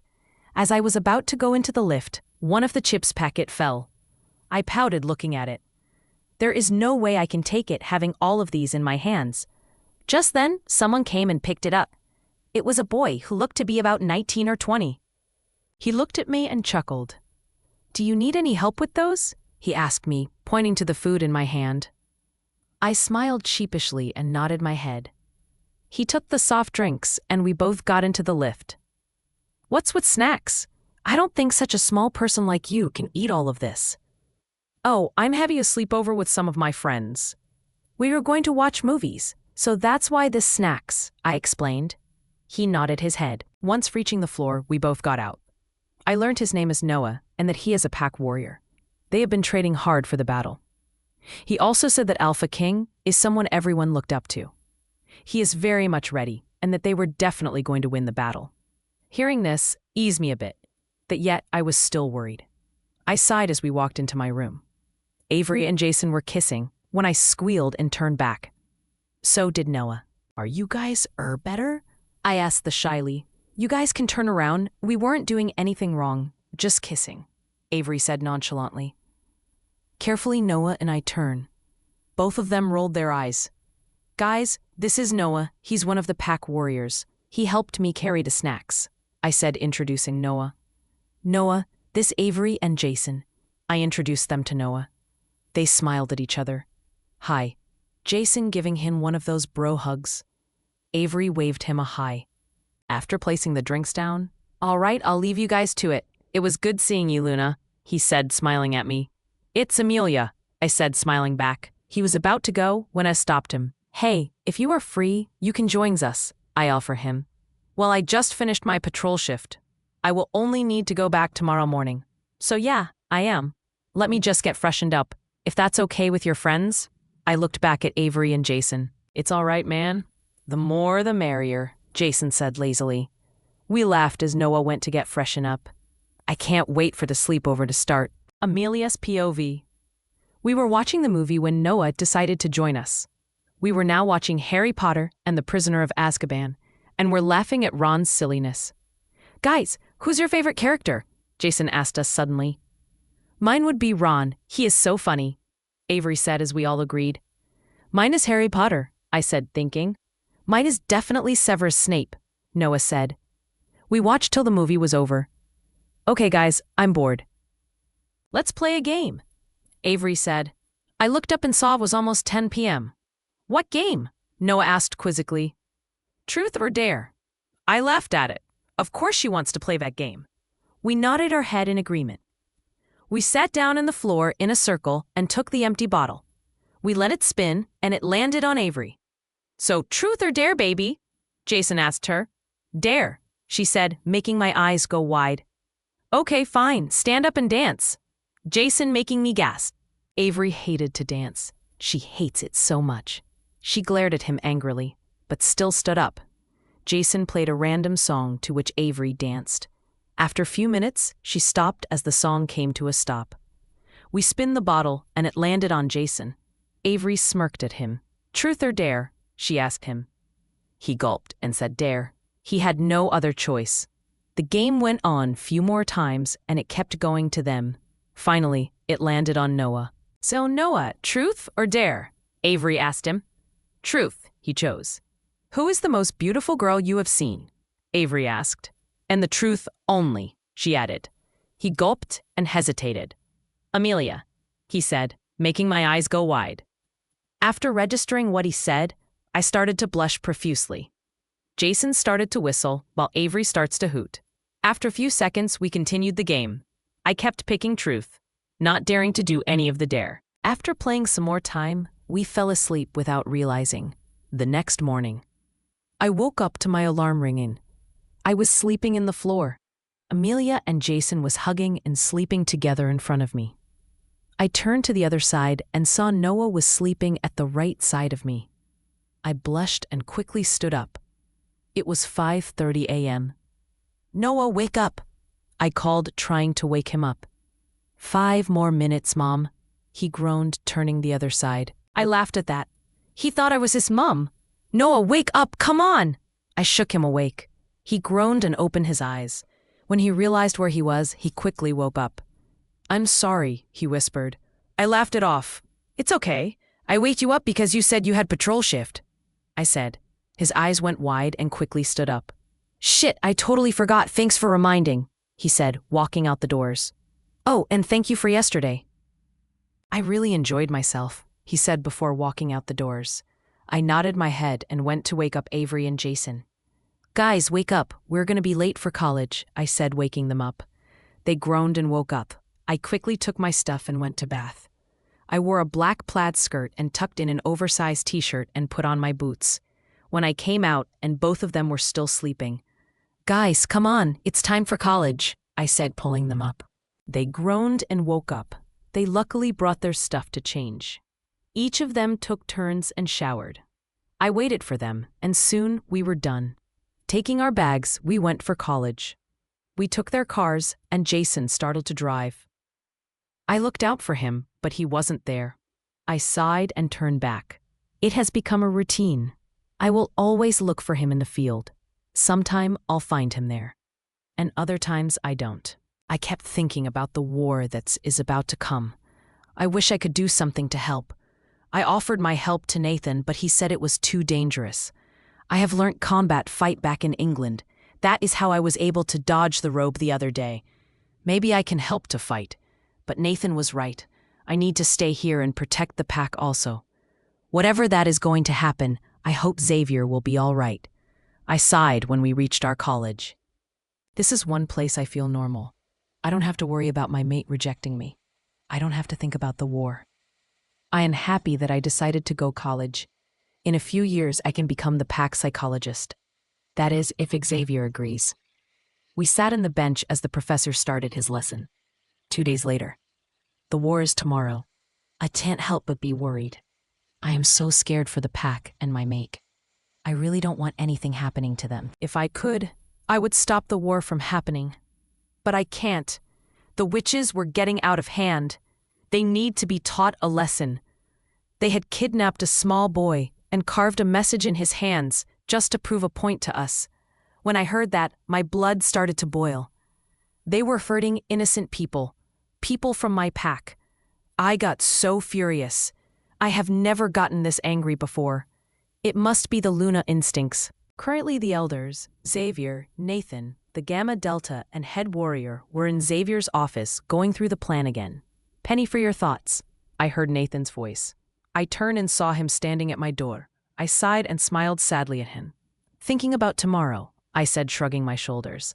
"I don't want anyone from the pack getting hurt," I said honestly. He sighed before sitting next to me on my bed. I am not going to lie. There are going to be casualties. You can't expect no casualties in a war, he said honestly. I agreed with him. Will he be fine? I asked him, stuttering. He knew who I was talking about. He will be fine. He's the Alpha King, he said, boasting about his best friend. I laughed at him. What are you doing here anyway? I asked him, surprised. The elders asked me to bring you. Me? Why? I asked, shocked. Why would they want me? They thought since you are the Luna, you should know what's going on, he said. I sighed and nodded me head. We both walked to Xavier's office. I could smell his scent already. I sighed as we entered. Everyone's head turned to us except his. Come on in, Luna, the elder said. I nodded my head and entered. Everyone greeted me except him. He ignored the fact that I was even there. I sighed, feeling hurt, being ignored by my mate. The elder started explaining. It was confusing at first, but soon I understood. We wish we could lessen the casualty counts, the elder said, sighing. Everyone was thinking hard, and so was Xavier. I thought of something when I had idea. May I? I whispered. Xavier scoffed, but the elder glared at him. Please do, child, he said, smiling at me. According to the plan, the witches are attacking from the south, and we are attacking them from north, right? He nodded his head. Why don't we have some of the warriors come in from east and west in their wolf form? It would catch them off guard. Hence, we will have lesser casualties. When I said this, everyone stood there frozen. That is actually a great idea, one of the elders said. They quickly start working a plan to see if it will work. She's right. We will have so much lesser casualties. Thank you so much, child, the elder continued, with a tone of gratitude and respect. The elder said to me, which I nodded my head and smiled. Nathan gave me a side hug and smiled at me. That's so smart of you, baby sis. I smiled at him. The elder started telling everyone the plan as I listened to what he asked to say. Here we come, witches. Amelia's POV. Today is the day. Today is the day everyone will be going to the war. I was starting to get worried. I really hope everything will go according to the plan. Everyone was in the field as they said their farewells, hoping they would be seeing their families again. I cried seeing them. The war is going to start in a while, and they had to go. I searched for Nathan, and he was talking to Angela. Angela looked like she is going to cry any time now. I walked towards them. Once Nathan saw me, he pulled me in for a hug. Come back safe, big bro, I said, almost tearing up. I will, baby sis, he said, pulling back. Both of you be safe. Both of you know what you guys have to do, right? Nathan asked as we nod our heads. Good. Be safe, both of you, he said, smiling sadly at us. Nathan, you ready? I heard his voice. When I looked up, he was looking around. Nathan nodded his head and went to the front with Angela following him. Xavier was about to go too. With all the courage left, I stopped him. Wait, he turned around. What? He asked harshly. I flinched at his tone, yet said the words needed to be said. I know you don't like me, and I understand that, but please come back safe. I said the words that I was dying to say. He looked taken back, but nodded his head and left. Today we are fighting for our family, our children and pack. We will win this for our kingdom, Nathan shouted as everyone cheered. I stayed right at the back. I was observing everything. I couldn't form words. Even without realizing, I formed a bond with the pack, and seeing them like this made me sad. Soon everyone left for the war. I was hoping Xavier would turn around once and look at me. But nope. I sighed and got ready to do as I was told. Everyone come on, go to the secret room, I said, ushering them inside. Everyone started to go in. The women and children were in a separate rooms. Angela decided to be with the women, and I will be guarding the children. There were guards outside the palace guarding. But knowing the witches, they will use magic to get inside. After getting the children in the secret room, I locked the door from the inside. I made them sit and tried to calm them down. Luna, I am scared, one of the girls told. I sat next to her and tried to calm her. Don't be scared, everything will be all right, I said, cooing. I decided to hum a tune that will calm them down. And indeed it did. They start to calm down. We sat there for few hours when I heard constant loud bangs. The children started to get scared. They were here. With the bangs, I knew it was only minutes before they got. I went to the shelf and pushed it. It was a secret tunnel. I quickly guided them in. I was going to close shelf. Luna, aren't you coming? One of the boys asked me. I shook my head. I am going to hold them off. You guys follow the tunnel light. They nodded their head. I closed the tunnel and took out the dagger that I was holding. I will not let the witches hurt the children. The door banged open. 3 witches came barging in, looking around. Well, well, what do we have here? The Luna Queen, one of the witch said. We are going to have so much fun, she said, before throwing red light balls at me. I dodged them and ran towards them. Using some of my combat moves, I skidded and cut one of the witch's legs as blood started to ooze out. The witch let out a groan. This seemed to surprise the other witches. They started throwing more red light balls at me. I kept dodging and formed cuts in their body. The witches looked weak and they fell to the ground kneeling. We will not lose, one of the witches said before all of them recite some spell. They formed one big red light and shooted at me. I managed to dodge it as it hit the wall, but the impact was too big that sent me flying across the room. I fell to the ground as darkness consuming me. I groaned as I felt a headache. My whole body feels like I have been run over by a bulldozer. I tried to open my eyes as I tried to get adjusted to the light. Oh my God, thank Goddess you are okay, Nathan exclaimed as he hugged me. I don't understand what's going.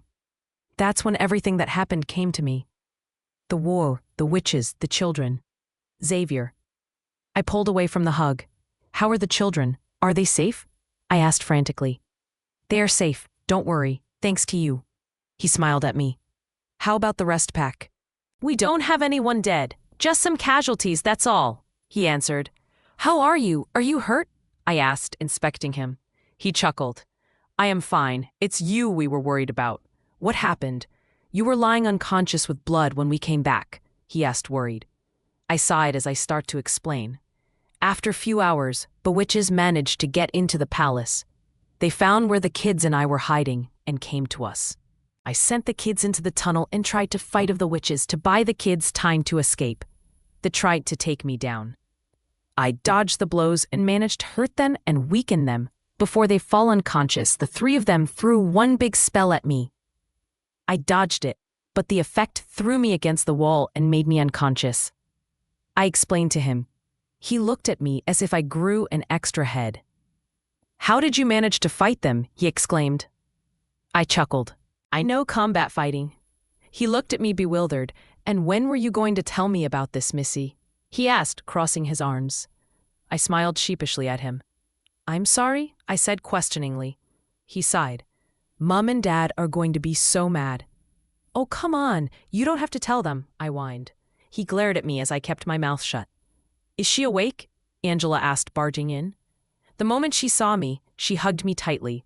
Thank the Lord's you okay. You are not pulling any more stunts, she scolded me just like my mom. I just nodded my head. A question popped into my head. Is he all right? I whispered. He's fine. Just a slight graze, but that's all, he said, making me let out a slight relief. I stood up when Nathan stopped me. Where are you going? He asked, scrunching his eyebrows. To go and check on the kids. They are fine, he said, making me sit. So am I. I stood up. You have a concussion. He pointed his finger at me. I'll be fine, I promise. The moment I don't feel fine, I will come back and lie down in this very bed, I said, trying to walking away. I heard him swearing and chuckled. I'll follow you, Angela said, catching up to me. I nodded my head. Where are the children, anyway? I asked as we got into the lift. They're in the backyard. I nodded my head. What happened to all the witches? I asked her the question that was bugging me. They are all died. Their spell backfired themselves digging their own grave, she said, rolling her eyes. What she said was right. We all could have lived harmoniously, but they didn't want that. I sighed, thinking about their stupidity. We got out of the lift and went to the backyard. Upon seeing me, the kids came running to me. I squatted in front of them and checked if they were injured. They were all fine. Luna, we scared something happened to you. One girl said as the rest agreed. Nothing happened to me, I said, smiling. But you have a boo-boo, another girl said, pointing at my bandage. I smiled and said it was nothing. I suddenly smell him. Oh no, Amelia's POV. I knew he was behind me. I stood up and turned around facing down. The closer he came, the stronger was his scent. His scent was seriously a blessing and a curse. It made me so happy when I smell his scent, yet it drives me crazy. It was the only thing of him I can have. No one else can smell his scent except for me. How are you kids feeling? He asked, looking at the kids. We are fine, thanks to the Luna, one of the boys said. He abruptly nodded his head. He took a deep breath before leaving. I turn around to see his retreating figure. From what I can see, he has a slight graze on his arm, which is already healing. I sighed in relief. He was okay. I am happy that he is safe. I was so worried that something might have happened to him. Knowing he was okay was such a relief. I played with the kids for a while before going to my room. My head was spinning, but I wouldn't tell that, or else they'll make me go back to the infirmary. I was walking up the stairs when at the last step, I felt as if I was going to fall when someone caught my arm.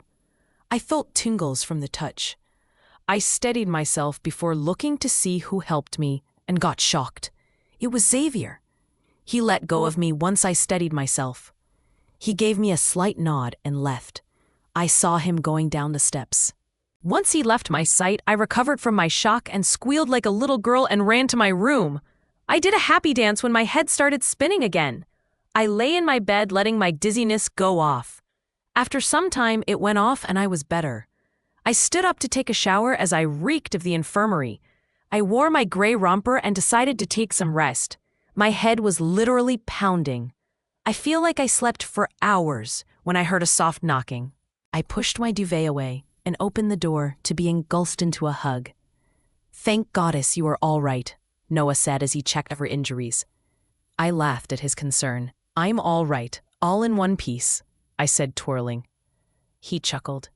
You, on the other hand, are not, I said, pointing to the graze at his arms. They'll heal, he said nonchalantly. Of course they would. Stupid werewolf healing. I let him come in. Did you get that checked? I asked him, worried. Yeah, Alpha King made sure all of us were checked. I smiled at that. He may be ruthless, but he cares for his people immensely. Your head looked pretty bruised up.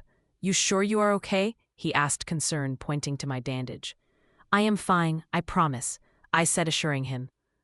What happened, though? He asked me questioningly. I sighed as recited everything that happened.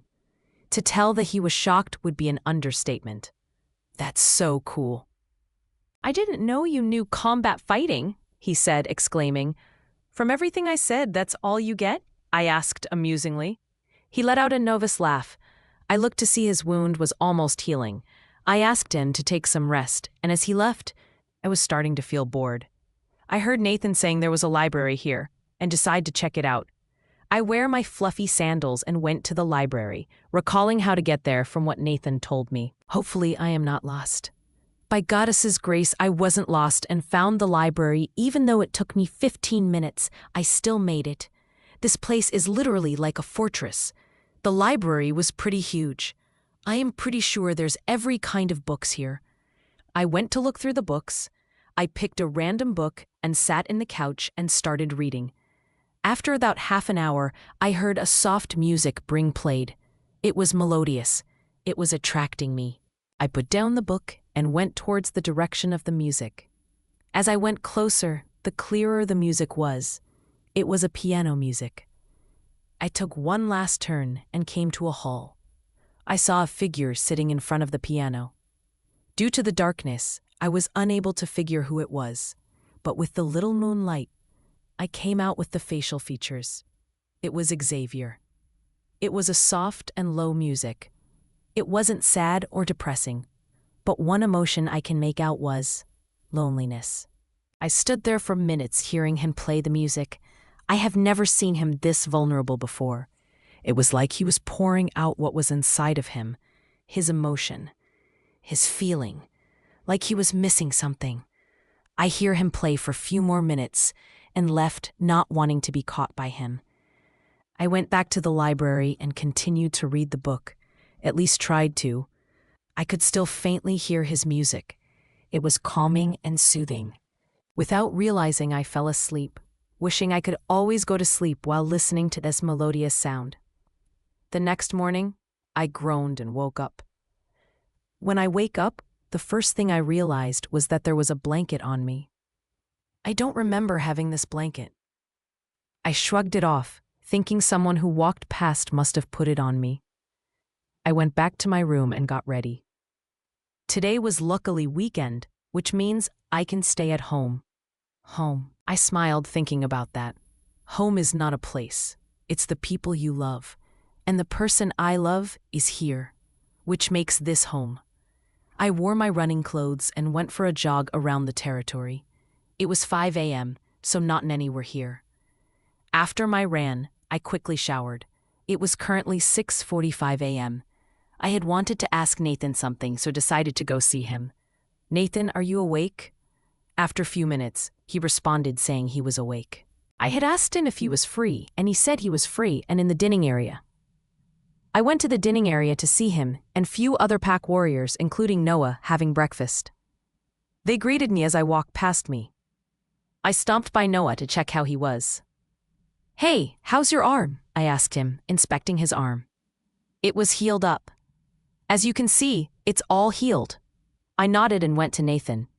"Hey bro," I said, sitting beside, taking one of his fruit. He glared at me but continuing eating. Before I can ask, he stopped me. "Before you can say anything, you need to go get your wound checked up," he said pointedly. I was about to argue, but he shut me with one glare. After he was done eating, we went to the infirmary. The doctor checked and said it was healing. I was healing at human speed since I wasn't graced with werewolf healing. After that, we were walking when I decided, "Hey, can I ask you something?" I asked slowly. "Sure, what is it, baby sis?" "I was wondering if I can train too," I asked quickly. He gave me the confused look. I took in a deep breath before continuing. "I was wondering if I can train too." The moment I said this, he came to a halt. He looked at me if I was crazy. "Nope. Absolutely no," he said, walking fast. I groaned. "Please, look, I know how to fight. I just need to be trained. I will be able to protect myself. I don't have to wait for someone to save me and all." I tried to explain. He stopped and started to think. I know he was self-conflicted. After some time, I can see him come to a decision. "All right, but who is supposed to train you? Everyone is werewolves here, and I won't be able to train due to beta duties." "Noah, he can train me," I said quickly. "He is my friend. He is one of the good fighters. He will know my pace, please," I said, making the puppy face. He groaned and nodded his head. I squealed as we started walking. We were in the field where I saw Noah. We walked towards him. "Noah," Nathan called out to him. He was in his beta mode. "Yes, Beta Nathan," he asked Nathan with respect. "I would like you to train the Luna Queen. Make sure you go on her pace and she doesn't get deeply injured." I can see the smile form in Noah's lips but quickly covered it. He nodded his head in respect. Nathan told him few more stuff. He gave some safety measure lectures and left. "So, Luna Queen, you ready?" he asked in a teasing way. We laughed before started training. Amelia's POV. 2 months later. "Ow," I groaned as I was laying in my back. Noah has me pinned down. I quickly kicked his leg, making him fall to my side, and pinned him. "Lost," I said, grinning, and stood up. I gave him my hand and helped me up. He grinned as he stood up. We both were grinning like maniacs. It's been almost 2 months since the war with the witches and I started training. There have not been much troubles in the pack. Only few random rogues crossing the borders, but that's all it is. Training with Noah has been great. At first he was holding back, but once seeing how good I was, we were both getting on it. I have defeated him quite a lot of time, even after him using wolf strength.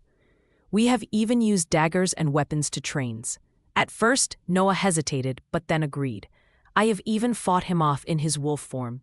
His wolf was ashy brown. It was so nice. Xavier and me, well, what can I say? He has not yelled at me or anything. But he continues to avoid my existence. Only casual nods in front of the pack members. Every day, I go to the library just to listen to him playing the piano. At times he wouldn't. But I still go there hoping I could listen, and mostly sleeping in the library, listening to his music. Xavier, Nathan, and some of the warriors has gone to Xavier's cousin pack. He was the only family member left from Xavier's family. Except for his mom. His mom. I really wanted to go and visit her, but no one has ever been to the East Wing, except for a maid. She doesn't like visitors. But I decided that after Xavier and the rest left, I will be going to see her, and no one is going to stop me. Once my training with Noah, I am going to get ready. Wrapping up our training, I went back to my room to shower. Not before playing with the children. Every weekends I spent time with the kids playing hide and seek or doing some kind of activity. I dressed up in a turquoise dress that went mid-thigh. I went to the garden and picked a pot. I filled it up with sands. Then grabbing some of the flowers, I planted it in the pot. I remembered Nathan saying Xavier's mom was the one who planted the garden. Once I was satisfied with the flowers, I walked towards the East Wing. There were some guards there, but I managed to sneak past them. Thanks to the flowers, they covered my scent. As I entered, I started to search for her. I tried to listen to her heartbeat. After walking a flight of stairs, I managed to hear a faint sound. I went towards that sound, and it led to a room. I entered the room, slowly. It wasn't just a room. It was a chamber. It was all white. I was looking around the room that I didn't realize the person lying in the bed. I gasped at the sight. She looked weak, yet she is the most prettiest woman I have ever seen. She was simply beautiful. Coming out of my daze, I walked towards her. I cleared my throat. Luna Queen? I called. I don't think she heard me, so I called again. Luna Queen?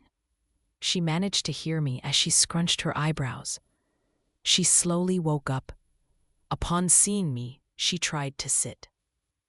I helped her sit up properly. She was about to talk when her voice came out rough. I poured her some water that was there and gave it to her. She drank and gave me the glass and I it back. "Who are you and what are you doing here?" she asked me with confusion. I passed her the flower pot. She took it and gave me a questioning look. "It's from your garden." The moment I said this, a small smile was in her lips as she examined it. "They smell the same way that I remember." She smiled sadly. "Who are you and what are you doing here?" she asked me again. I sighed and slowly took a seat beside her. "My name is Amelia." I paused. "Xavier's mate," I said to her softly. She gasped. "My son found his mate?" she asked quizzically. I nodded my head. "You are so beautiful," she said, caressing my cheeks. "What are you doing here, child?" she asked me sadly. "What are you doing here?" I asked her back. She gave me a confused look. "I live here," she said to me back. "Why?"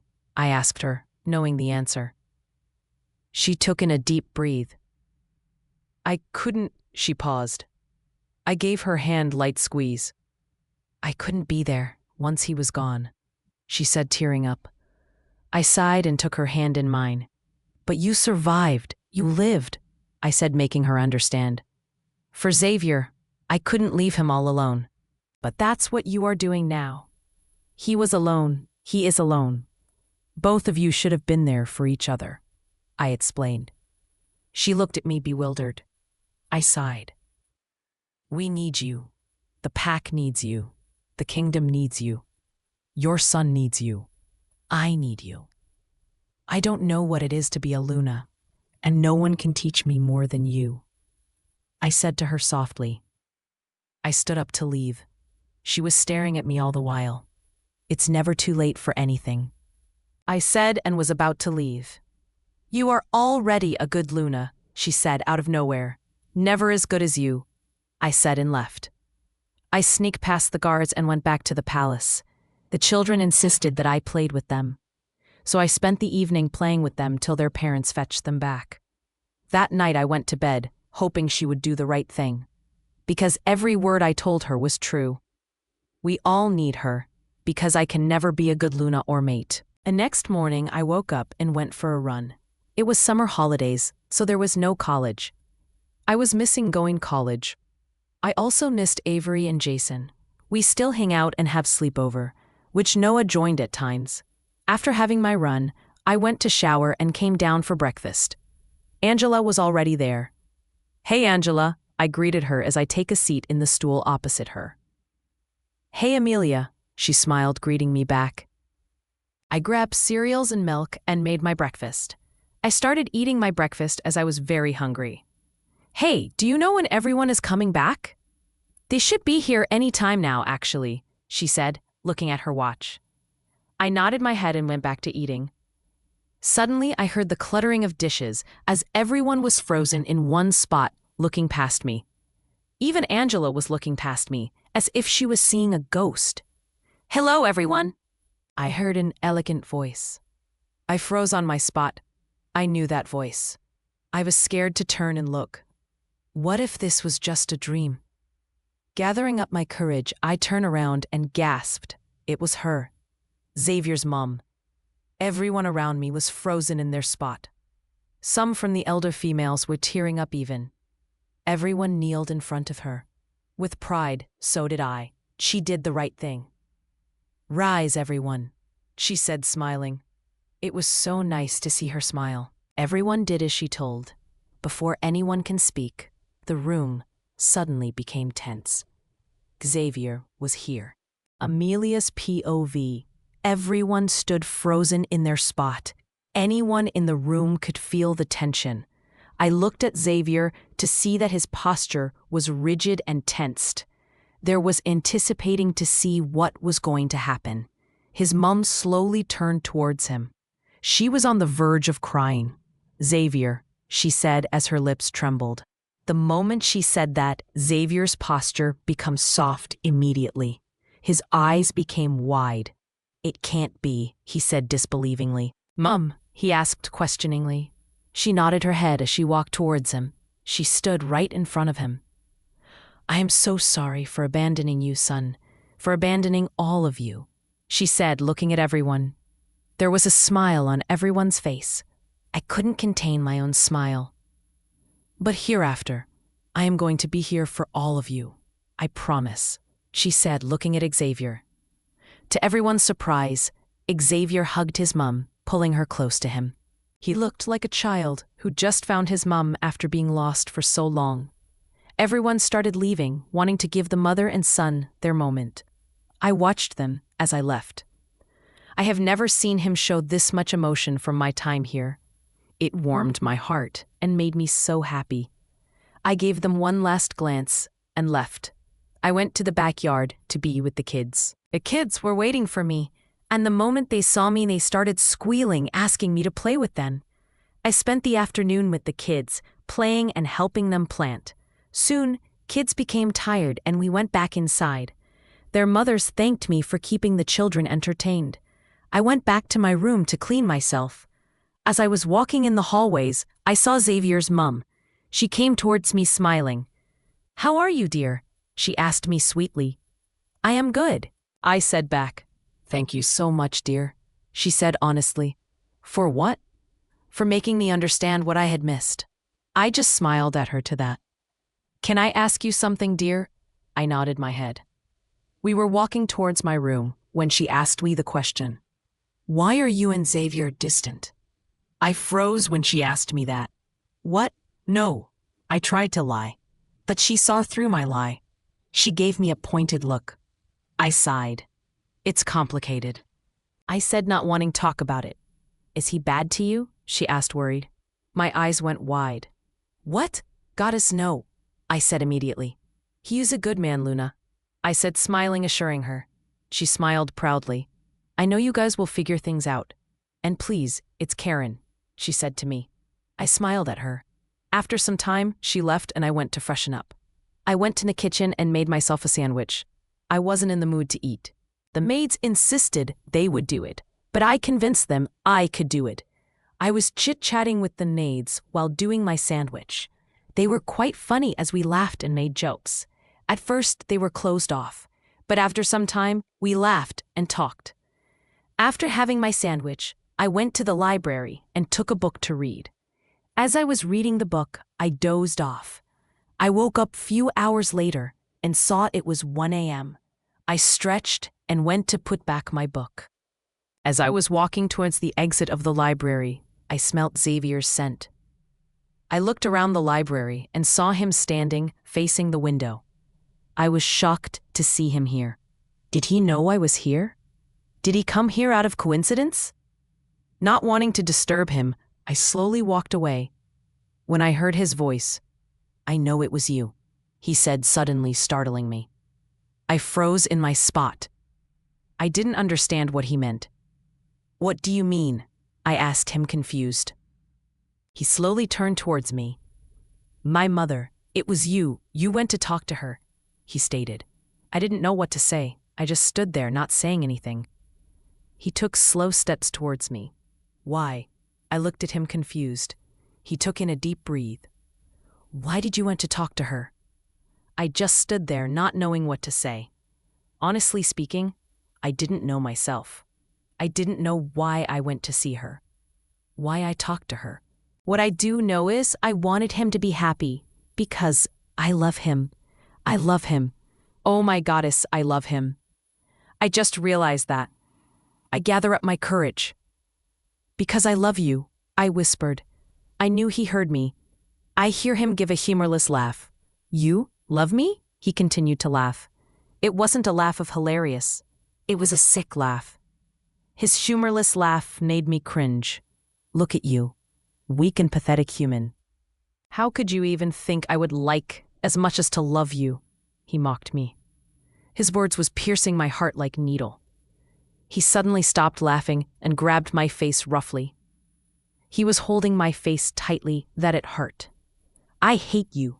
You understand, little one? I hate you.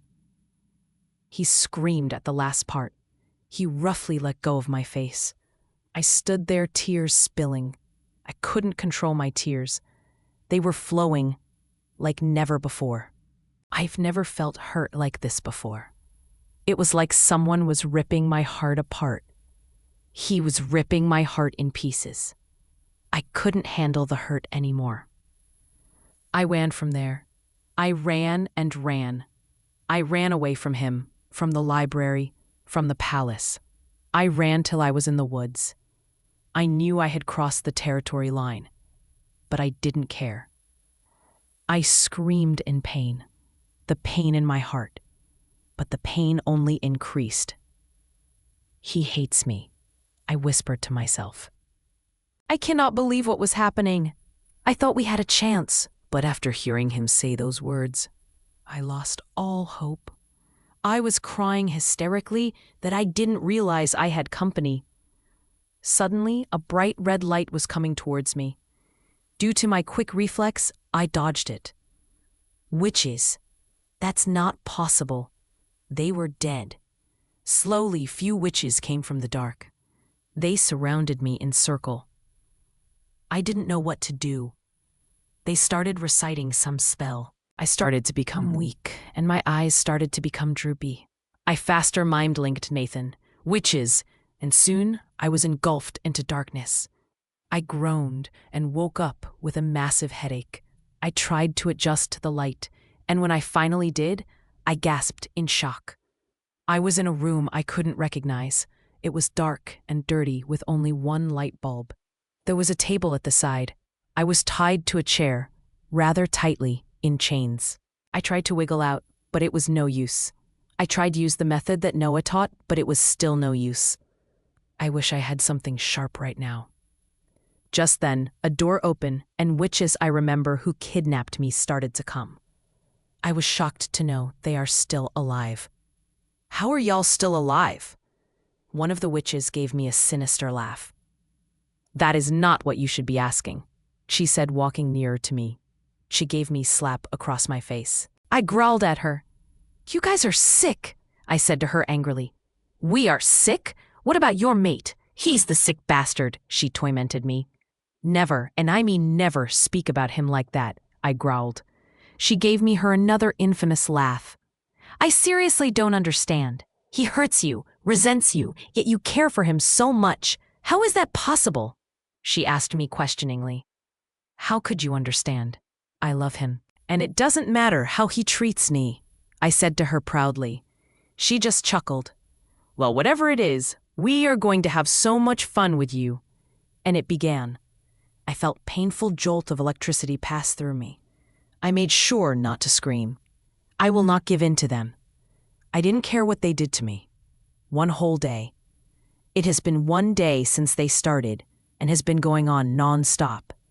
It's nighttime, the next day, and they still continued, taking turns. This one is strong, the witch that was torturing me said. Bite me, I snarled out. She just laughed. I don't bite, sweetheart, she said, putting the dagger away.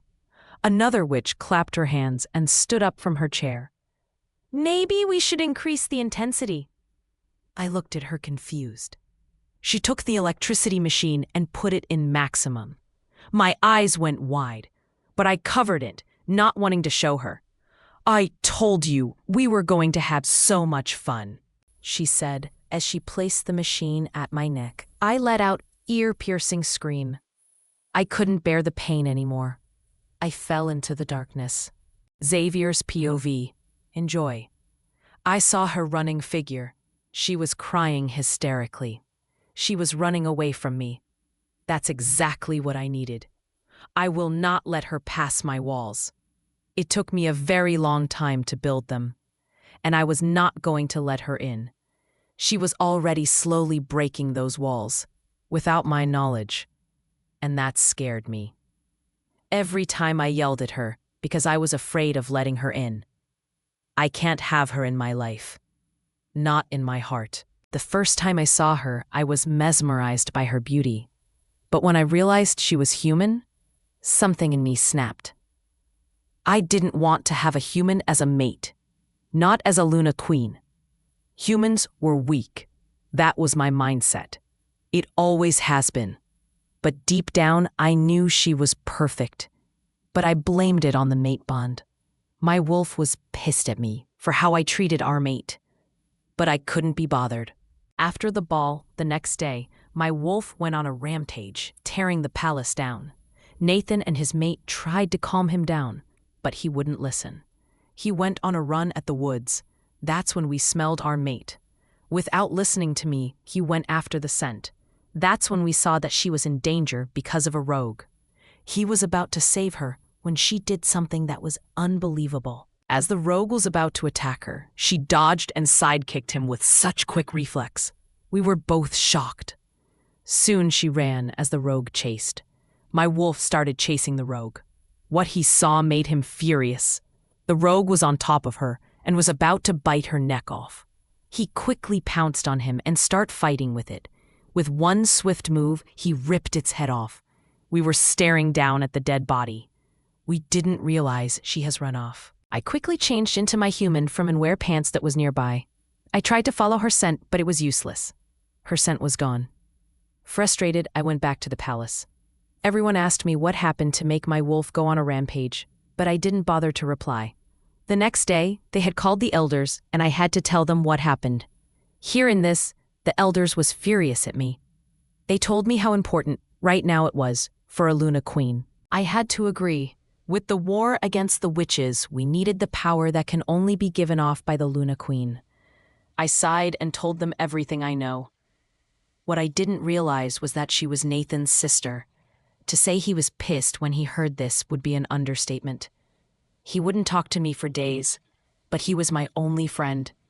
When she came to the throne room, her scent drove both my wolf and me insane, and I didn't like the effect she had on me. So I had to say those harsh words. Once, after my run, I was walking by the kitchen to saw her hiding behind Angela, Nathan's mate. She was afraid of me. I scoffed, knowing that she is scared of me. Of course, she will be scared of me. I am a monster after all. At the coronation day, when I first saw her, she took my breath away with her beauty. I quickly turned away, not wanting to be mesmerized by her. She wore the same dress that my mum had worn for her coronation. I remember her telling me about it. My mum. I wished she was here. But no, she rather wallow in her own misery.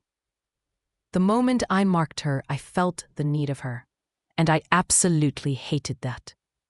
That was why I had gone to her room and said those hurtful words. I knew it hurt her, but I didn't want to care. I shouldn't let her in. She would leave one day, just like my dad and mum.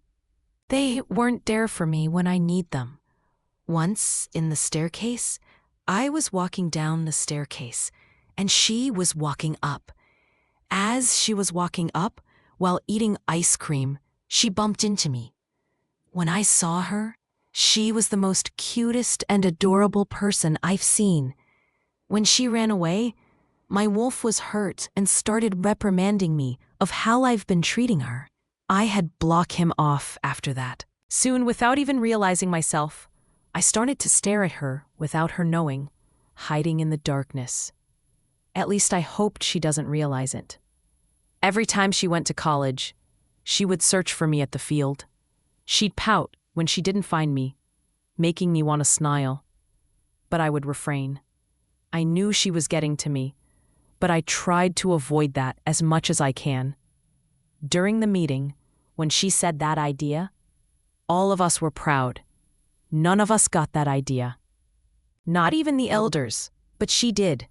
My wolf was so proud of her.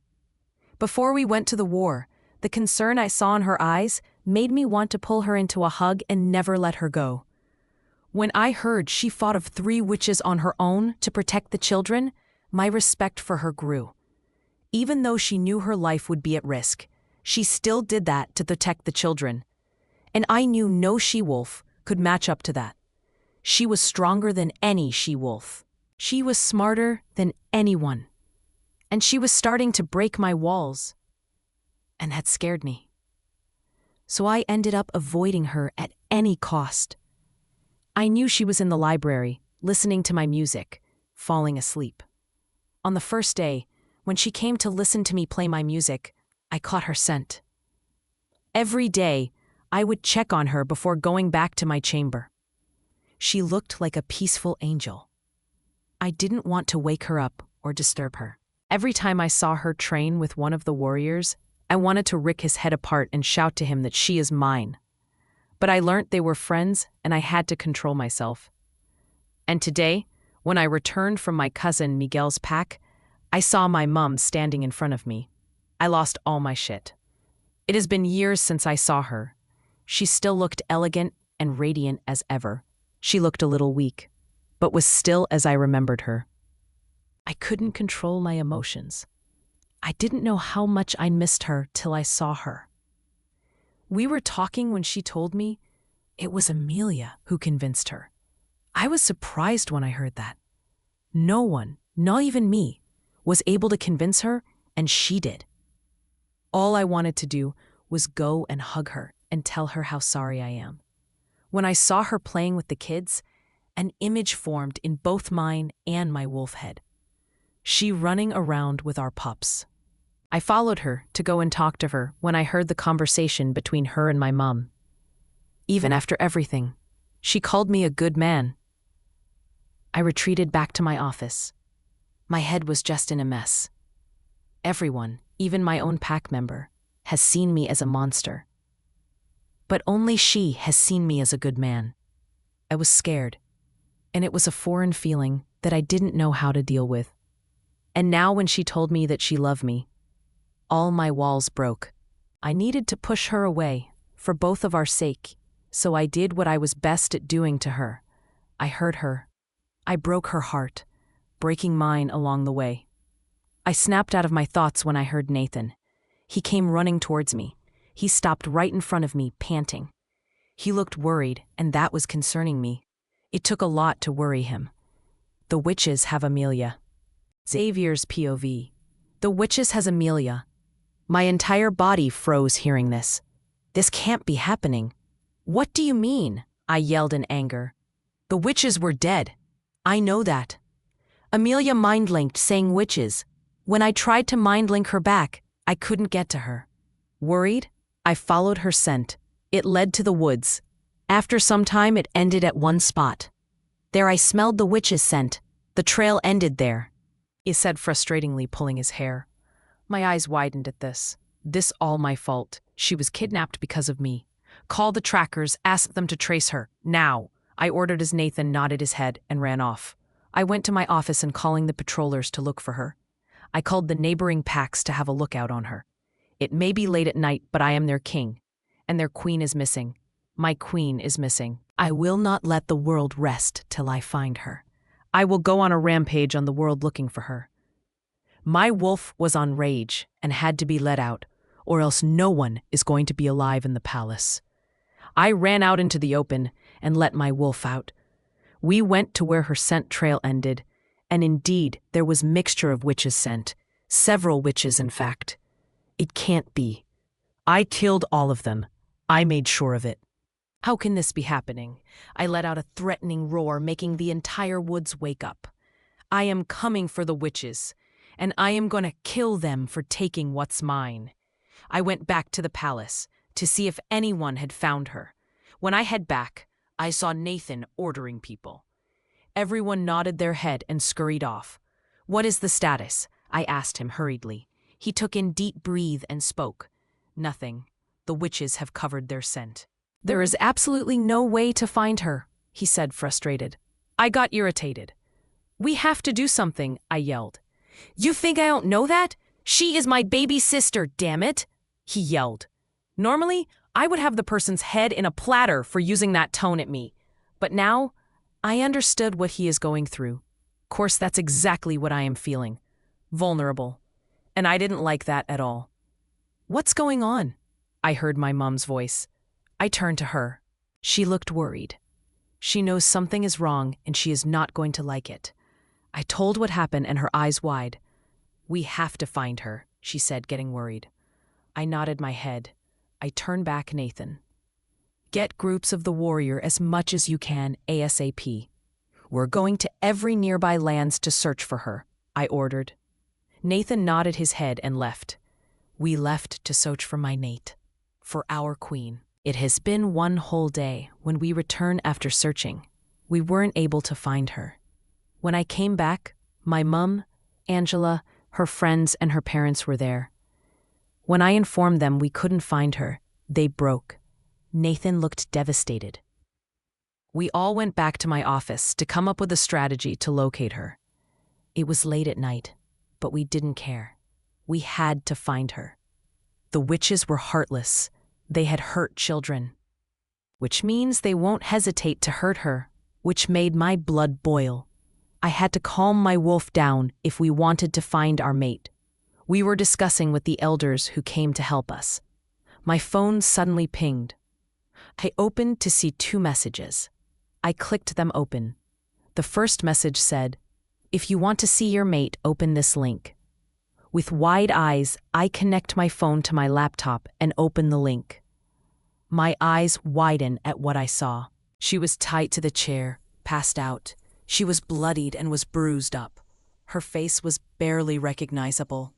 My heart shattered looking at her. "Xavier, what is it?" Nathan asked me. I was too shocked to speak. He came towards me and saw what I was looking at. When he saw it, he let out a gasp. Seeing this, everyone came towards the laptop and saw the screen. Nathan's mum and Angela let out a scream, while the others gasped and took a sharp breath. "No, no, my baby!" her mum cried. Her father was holding on to her. "Thomas!" Nathan called to our tech tracker. He quickly came in. "Track where this is coming from." he said, passing my phone. It was a live video. Suddenly, a face came into the camera. The witch! All of us gave a growl. There were a few of them there, surrounding my mate. I could barely see anything. I couldn't look at her in that condition. Welcome to the torture of the Luna Queen. I have a surprise at the end of the video for y'all. Stay tuned to watch, she said, laughing like a maniac. Oh, wait, where's the fun when she is sleeping? She said, going out of frame for a second, coming back with a bucket. She poured the water at her, making her jolt awake. She was shivering in coldness. Well, let's start, shall we? She said. We all looked at the video scared, not knowing what to expect. Amelia didn't know about the camera as they hide it. She took out an electric truncheon. We all looked at it wide, knowing what is to come. She switched it on and used it her as she tried to contain her pain and scream. Her mom started crying harder as she fainted. Mr. Rose took her to the couch, staying with her. None of us was able to watch this, but we had to. Do you know why we are torturing you, Amelia? The witch asked, circling her. She let out a laugh. Because you guys are sick. Wrong, the witch said, electrocuting her. Because your mate and your kingdom, they extinct our kind. You did this on yourself. You kidnapped our pups and hurt them. Don't blame this on my kingdom, especially not on my mate, she snarled. She was defending me. Whatever it is, your mate is going to pay for it. By killing you, your mate is going to get hurt, she said. No, Nathan said, panicking. Amelia let out a humorless laugh. This got the witch mad. She grabbed a chunk of her hair. Why are you laughing, bitch? She snarled at her. If you think it will hurt him by killing me, you are wrong. In fact, you will be doing him a favor. He hates me. You hear me? He hates me. He said it himself. She yelled at her face. This shattered my heart into pieces. Those were my last words to her. We will see about that, the witch said. Suddenly a man came through a door. All of them snapped their head there. The witches looked at him, smirking, while Amelia looked at him with shock. Xavier? She whispered. All of us got confused. So did I. I was here. Why was she calling him Xavier? They cast a spell on her, Angela said. My eyes widened in realization. She thinks that's me. Yeah, it's me, he said, with a smirking. Are you here to save me? She asked with hope. That's not me, I yelled, hoping she could hear. But she couldn't hear. Tears were spilling from my eyes. Actually, the opposite. I am here to kill you, he said, making her eyes wide along with ours. No. Someone go and find Thomas and see if they have tracked the location, I said, panicking. One of Amelia's friend ran to find him. What? Don't do this, Xavier. Please don't this. You are not a monster. Don't become one, she begged. Someone, please stop this, I begged. Well, I am a monster, he said as he took a sledgehammer. I quickly stood up. No, please stop. Please stop, I begged, hoping someone would hear this. Nighty-night, he said as he took the sledgehammer and swinging it. My breathing got harsher. I heard people around me screaming, but I couldn't hear any of it. With one last swing, he swung it at her as the camera dropped. My breath hitched, not knowing what happened. Oh, goddess, please let her be okay. Someone grabbed the camera as they pointed it towards her. Her lifeless body. She wasn't moving or breathing. A humongous pain engulfed me as I felt our bond break. She is gone. Xavier's POV. She is gone. I couldn't believe it, but the pain says otherwise. Not only did I feel the pain, so did the entire kingdom as I heard howls of pain. The kingdom felt the pain of their Luna Queen's death. I fall to the ground on my knees. This can't be happening. This shouldn't have happened. This is all my fault. We got their location, I heard Thomas' voice. I quickly stood up and grabbed him by his collar. Where are they? I demanded. He hurriedly gave me the location. Nathan, gear up. We have witches to kill, I snarled. We quickly gathered people and went to the location. To our surprise, they were still there, We barged into the building.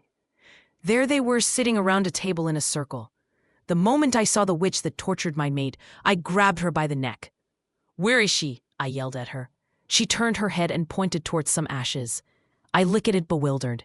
"Turn into ashes," she said, smirking. "I am going to rip you into pieces, bitch," I snarled out. All the others had already killed the other witches and is watching us. Nathan had went in front of the ashes and kneeled down, crying at it. "Go ahead. I don't care anymore. I had my revenge." "Her last thoughts was that you killed her," she said with no fear. I couldn't control my wolf anymore. He had shifted. We circled the witch, our prey. Before anyone can blink, we pounced on her, ripping her into pieces. We ripped her until there was barely anything left of her. We stood there, glaring at what was left of her in front of me. My wolf gave me back control as I shifted back. One of the warrior gave me a shorts as I slipped into it. I rushed to where Nathan. "No, this can't be happening," I whispered. "She is gone. My baby sister is gone," Nathan said, crying. "She is really gone. Not even her body was here for me to hug and cry. I cannot take this pain. I just cannot." Everyone in that room was crying. I let out the most ferocious growl ever. "I want her back. I need her back. Moon goddess, please give her back to me," I prayed. But nothing happened. She was gone.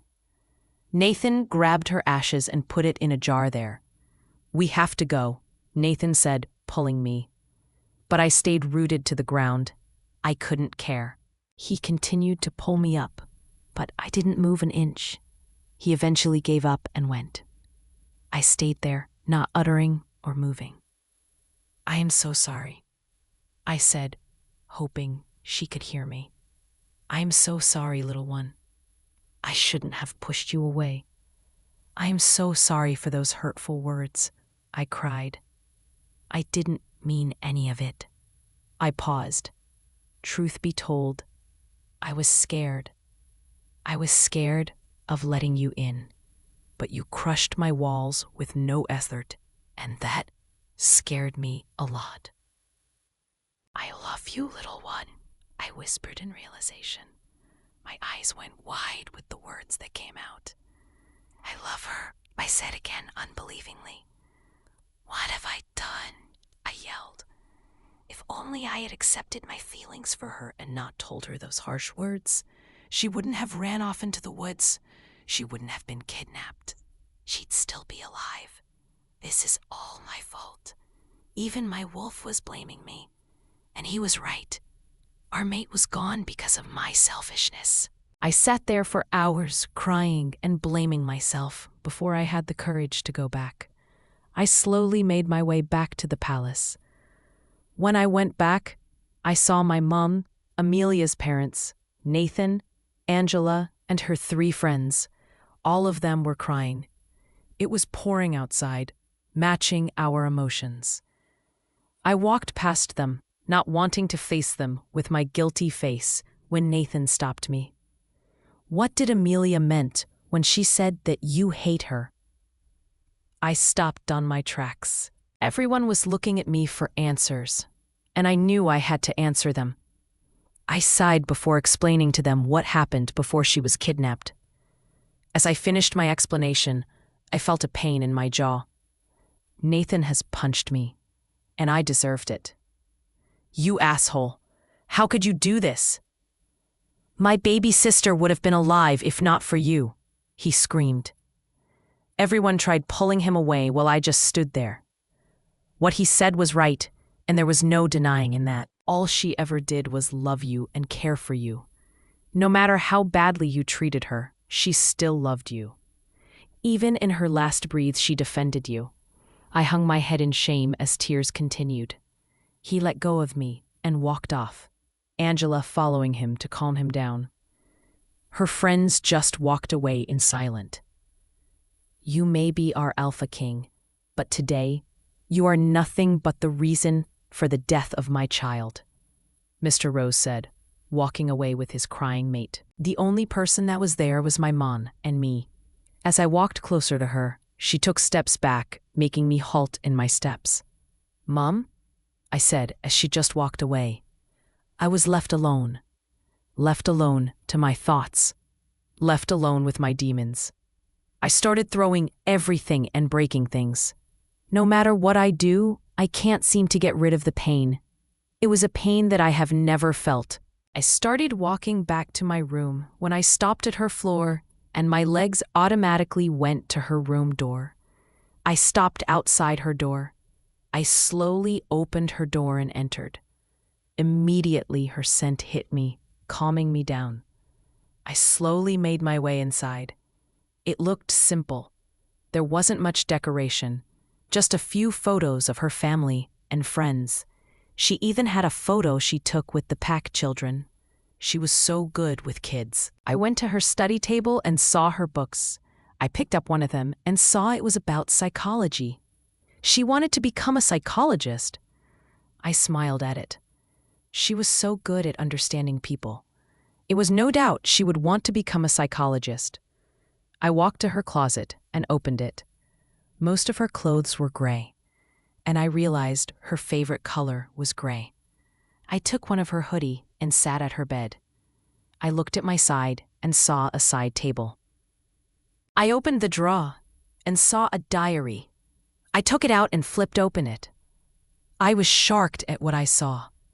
It was a sketch of me. I flipped the pages and started reading. She had expressed her feelings for me in her diary. The more I read, the more I cried. Her feelings for me was so pure and strong, I felt honored. She loved me so much. It must have hurt her so much with the way I treated her. I cried and cried. That exhaustion took over, and I ended sleeping in her bed, with her scent surrounding me. I have become a broken man. Xavier's POV. 6 months. It has been 6 months since everything happened. Since I went into the darkness. Since I became a monster. Since my mate died. After she was gone, I couldn't do anything and wanted to isolate myself from this world. But then I realized that's the same mistake my mom did, and I can't do the same mistake. My kingdoms still need me. Amelia always respected my duties I did as an alpha king, and I won't disappoint her. I continued my duties as alpha king. No one talks to me properly. Not Nathan, not Angela, not even my mother. Because of that, I had stopped talking, only when necessary. Nathan only communicate with me when it comes to the pack and kingdom. He calls me by my title and nothing more. I wouldn't blame him. I am the reason his sister is dead. I have become more ruthless and merciless. When Amelia died, she took my light along with her, leaving me in my darkness. I made sure there were no witches alive anymore in the world. I took everyone down, sparing the kids. I knew how much Amelia loved kids, and I couldn't do harm to those kids. But promised one day, when they grow up, I'll come for them. This is what has become of me. I became a monster. Here I was torturing a rogue for disrespecting me. He was pleading me, yet I continued my torture on him. This is how I keep my mind busy. Once I was satisfied, I went back up when I saw Nathan approaching me. Alpha King, Alpha Miguel is in the line for you, he said grimly. I nodded my head and went towards my office. After washing my hands, I picked up my phone. Miguel greeted me from the other line. Xavier, how are you? I just hummed in response. I have been calling you to come over for months, but you refused. But now I need you here. For what? I groaned. After hearing about everything, he has been pestering me to come over to take time off things. Rogues is all he had to say, before I could understand. Rogues has been getting out of control these days. I sighed, knowing I had to go there. Fine, I'll come over, I said as I put the phone down. I quickly mind-linked Nathan to come over. Within seconds, he was knocking on my door. I asked him to come in as he entered. We need to go to Alpha Miguel's territory. Get about 2 men. We will heading over ASAP, I instructed him. He nodded his head and was about to go. I am sorry, Nathan. I hope you'll forgive me one day, I whispered. I felt his body tense. He just walked away without saying anything. I sighed and got up from my sit. I went to her room as I took her hoodie and sniffed it. It immediately calmed me down. I took her photo and caressed it. I miss you, little one, I said, sighing. I wish you were here. I wish you could make me the better man that you thought of me. Knowing you are not here kills me. I wish to come to you so badly, but you wouldn't want that. You would want me to live for our kingdom. The children ask of you every day. I have no answer for them, little one, I said, tearing up. I miss her so much. I wanted her back so badly. I fell asleep in her bed, like every day, clutching onto her teddy bear. When I first saw that, I couldn't contain the smile that spread across my face. I had imagined her hugging it to sleep. She would have looked so cute. That was the last image in my mind before going into my nightmares. I shot up awake again from nightmare. It was of Amelia dying. This haunts me every night. It has become my own prison in hell. I checked the time and it was 5 a.m. Might as well stay awake. I went back to my room, shower, and got ready for the trip to Miguel's territory. By the time I was done, it was 7:30 a.m. I waited for Nathan to mind link. An hour later, he mind linked, saying everyone was ready. I sighed and got my things and left. The faster I leave, the faster I can come back. I made my way downstairs and saw Nathan with 2 other warriors. I nodded to them and we left. We rode for about 5 hours when we finally reached his land. Upon seeing us, the guards let us in, bowing to me. Miguel was already waiting for us. Welcome, Xavier, he said, inviting me. I just nodded my head. Welcome, Beta Nathan. I am sorry for your loss, he said to Nathan as he just nodded his head. The moment we entered, we went straight to his office and got down to business. We have the rogues in the dungeon, Miguel said, getting to the point. We tried to get information from them, but they wouldn't budge. Miguel said, sighing. Well, they haven't got interrogated by me. I said, snarling. Where is the dungeon? I asked him as he quickly showed us the path. We followed him down the basement and going down in the staircase. I had asked Nathan and the rest to wait for me outside. The moment he showed me them, I snarled at them. Let me be alone, I demanded him. But I stopped him by a growl. Without saying, he left me with them. Shall we begin? I asked with a sinister smile as they cowered away. With that, I began my torture on them. For hours, I was there getting the answer I needed. Finally, after getting the answer, I went back. They were here to challenge you for your alpha position. Hence was sneaking around to find your weakness, I said to Nathan. Nathan looked at me bewildered. I was covered in blood. I probably looked like a monster to him. But I don't care. What happened to you? I just rolled my eyes at him. I got the answers you want. I suggest you let one of them go to pass the message, I said to as I walked past him to clean myself up. Once I cleaned myself up, I came out and saw everyone was waiting for me. Now that we're done, we should get going. What? Come on. It's going to be night. You guys should stay the night, he said with hope. I sighed, thinking about it. The guys looked exhausted themselves. I nodded my head in agreement. He showed us the guest room and later we were called for dinner. I skipped dinner, not really in the mood. I was in the living room balcony when Miguel came in. He just stood there, not saying anything, knowing I needed the silence. I miss her a lot, I said, looking at the moon. I heard him sigh. I understand. If someone asked too much think of hurting Emma, I would be furious. Emma is his mate. Why did I let this happen? I asked no one in particular. You can blame yourself for what happened, but we both know we couldn't have avoided this. I sighed. I wish she was right. You should have seen her. She was full of life. I have never seen anyone as energetic as her. She was an energy ball, I said, smiling. We would have had so much fun, he said, laughing. I smiled at that. They would have been good friends. Both of them were troublemakers. After some time, he left me, knowing I needed my space. I sighed as I prayed to the moon goddess, hoping my agony would end soon. Xavier's POV. I woke up again to my nightmare for the third time today. I checked the time, and it was 7:13 a.m. I sighed and quickly went to shower. When I went down, everyone was having their breakfast. Come on, Xavier, join us for breakfast. Miguel invited me. I shook my head. I am going for a run, I said grumpily. We will be leaving in 1 hour, Alpha. Nathan said as I nodded my head. I went to the woods and took off my clothes and hid them. I ran and ran until I crossed Miguel's land. I couldn't care. I just wanted to run and let out my frustration. I stopped at a riverside, looking up at the sky. Suddenly, the wind hit my snout. I caught a scent that I couldn't believe. Scent of rose and vanilla. Amelia's scent. It can't be. Without even realizing, I started following that scent. I have never ran this fast in my life. I ran as fast my legs could bring.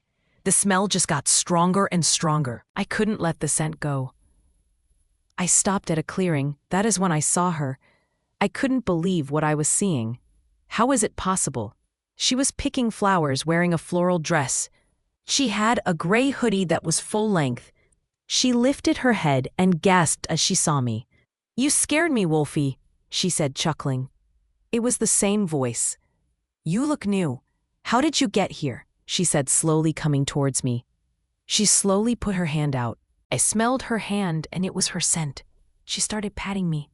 You look huge, bigger than any wolf I have ever seen anywhere near here, she said, making me confused. How could she not recognize my wolf? Is this really my Amelia? I used my snout to push away her hair and looked at her neck. My mark was there. It was her. Then why doesn't she recognize me? Without waiting for a moment, I shifted. I shifted in front of her. When she saw me shift, she let out a scream. I didn't understand why she was scared. Amelia? I whispered softly. How do you know my name? She asked in confusion. When she saw me naked, she quickly threw her gray hoodie at me. I used that to cover myself. When I turned back to her, I was confused. It's me, Xavier, little one, I said, smiling softly.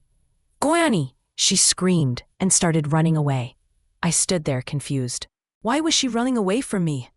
I quickly started going after her, yelling her name. She went inside a small cabin and closed the door. I started knocking the door. Amelia, open the door, I pleaded her. Soon an old-looking lady opened the door. I peeked inside and saw her hiding behind a wall. Who are you? The old lady asked. I looked at her and saw she had a concerned look. I smelt she was a werewolf. I am the Alpha King, I said, giving off my Alpha King aura. She quickly submitted. May I come in, please? I asked her. She quickly let me in. I started walking towards Amelia, but she just took a few steps away. I looked at her hurt. The Amelia I knew would never back away from me. She held love in eyes, not fear. There was a pang of pain in my heart. The old lady went in and came back with some clothes and passed it to me. I grabbed them and went into a room, changed, and came outside. Alpha King, would you like to sit down? The old lady offered. I slowly sat down in the couch. Dear, could you bring us tea? My name is Doris, Alpha King. What made you come here? She asked quizzically. That's my mate, I whispered. What happened to her? Why wouldn't she recognize me? I asked, scared. I don't know, Alpha King. I am so sorry, she said, giving me a sad smile. 6 months ago, I found her nearby a river. She was so bruised up and had lost so much blood. I quickly took her in and helped her recover. When she woke up, she couldn't remember who she is. She couldn't remember anything. All she knows is that her name is Amelia, she explained. Does she know about us, our kind? I asked her, worried. She nodded her head. Not much, just a few information, she stated. Why did she get scared when I shift? I asked her, confused. She has never seen anyone shift before, she said, making me understand. That is when Amelia came in, carrying in a tea tray. She placed it in front of us and stood behind Doris. Doris made her seat beside her. "Dear, remember the times I told you about my kind?" Amelia slowly nodded her head. "This is our Alpha King, Xavier Knight," she said with a small smile. Amelia slowly nodded her head. "He is also your mate, who have marked you," Doris said, pointing Amelia's mark. Her eyes went wide when she heard this. "No, it can't be," she said, shaking her head. "Does that mean I'm one of you?" she asked, confused. "No, you are human, but you did have werewolves' instincts since your family is werewolves," I said softly, smiling at her. She scrunched her nose and bit her lips in confusion. She looked cute and hot at the same time. "I have a family?" she asked, surprised. I nodded my head. Can I see them?" she asked timidly.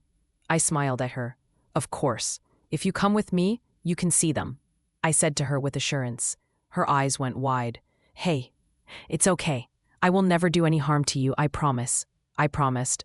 I will never hurt her again. This is my second chance with her. I have so many questions, but they are going to wait.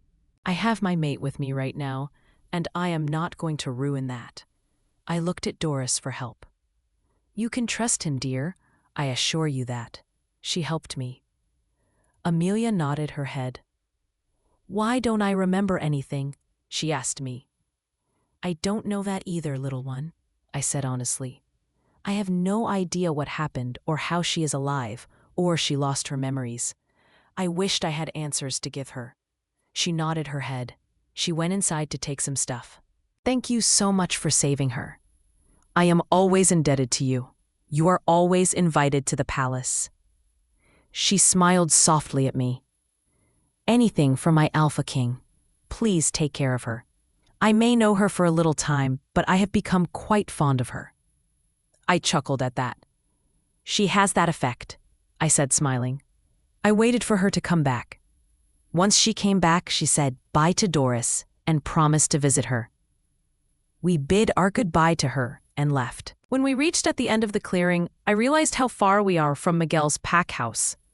"It's quite far to the pack house," I stated. "Oh," she stated as she stumbled on her toes. "Do you want to climb onto my wolf once I shift?" I asked as she thought for a while before slowly nodding her head. Do you want to turn around?" I asked, not wanting to startle her. "Oh, right, sorry," she said, turning around as I saw her cheeks turn red. I chuckled and stripped out of clothes before shifting. Once I shifted, I used my snout to signal. She turned around as she smiled at my wolf. After such a long time, my wolf was happy. He grinned at her. I realized I was too big for her to climb, hence I bent down for her to climb. Once she hopped on top of me, I barked, signaling her, "We are leaving." Xavier's POV. I ran back to Miguel's pack house with my mate on my back. There cannot be anyone happier than me right now. I still can't believe this is real. But it has to be. I am never leaving her again. Ever. She is my everything right now. Soon, we were outside the pack house. I went behind the tree, where I left my clothes and shift as I changed and came out. She was looking at the pack house with fascination. "Wait till she sees the palace." I grabbed her hand as she got startled. When she knew it was me, she relaxed. I smiled at that. She was getting comfortable with me. I felt the tingles where our skin touched, and I guess she felt it too as she looked at our hand with confusion. "It's the mate bond," I said, making her understand. She nodded her head. I brought her in, holding her hand. She followed me inside. Everyone stopped what they were doing, looking at us. They know who she is. No one could understand anything. Even Miguel looked shocked. "Everyone, you're Luna Queen," I said proudly. Immediately, everyone fell to their knees, bowing to their Luna Queen. Seeing this, she came closer to me, shy with attention she was getting. "Alpha Miguel, have you seen Alpha K?" Nathan was coming from inside when he stopped what he was saying, looking at everyone. He looked towards us with confusion when he saw the girl that hurtling towards me. He finally recognized who it was. His eyes went wide. "No way," he whispered. I smiled at him. "It's her, Nathan, your baby sister. I said as Amelia looked at me confused. It's your brother, little one. Nathan quickly came and pulled her into a bone-crushing hug and spinning around. I looked at them with a happy smile. This is indeed real. How is this possible? My baby sister is alive, he said, tearing up. Oh my goddess, Mom and Dad are going to be so happy, he exclaimed. What's your name? She asked him with confusion. Immediately, there was a frown in his face. I sighed before asking Nathan and Miguel whether we can talk in private. We went to Miguel's office and closed the door as we took a seat. Amelia took a seat between Nathan and me. Having her so close to me just makes me so happy. First of all, little one, this is my cousin, Miguel, I said, introducing.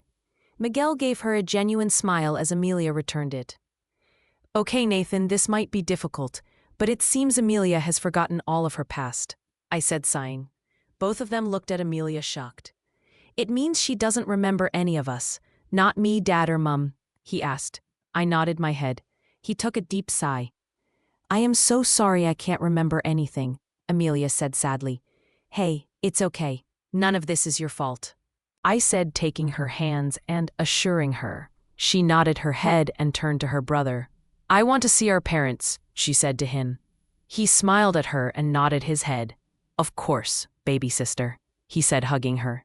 Shall we go now? She asked excitedly. Nathan nodded his head. Hey, not fair, I just met her. Let me get to know her. Miguel whined like a baby. I just rolled my eyes at him as Amelia giggled. I smiled at her giggle. It was music to my ears. Miguel brought her out, showing her around the pack as she listened with fascination. Xavier, I heard Nathan called me. I widened my eyes in shock. It has been months since he called me with my name. He walked towards me. Thank you for finding her, he said. I nodded my head. I wanted to talk with you. Sure, I said as we took a seat. Look, I'm going to honest. I didn't want to let her anywhere near you, he said as I let out a growl. No one is keeping her away from, not even death. Let me finish, Xavier, he said, giving me a stern look. I sighed and signaled for him to continue. But that is not up to me. You guys are mates.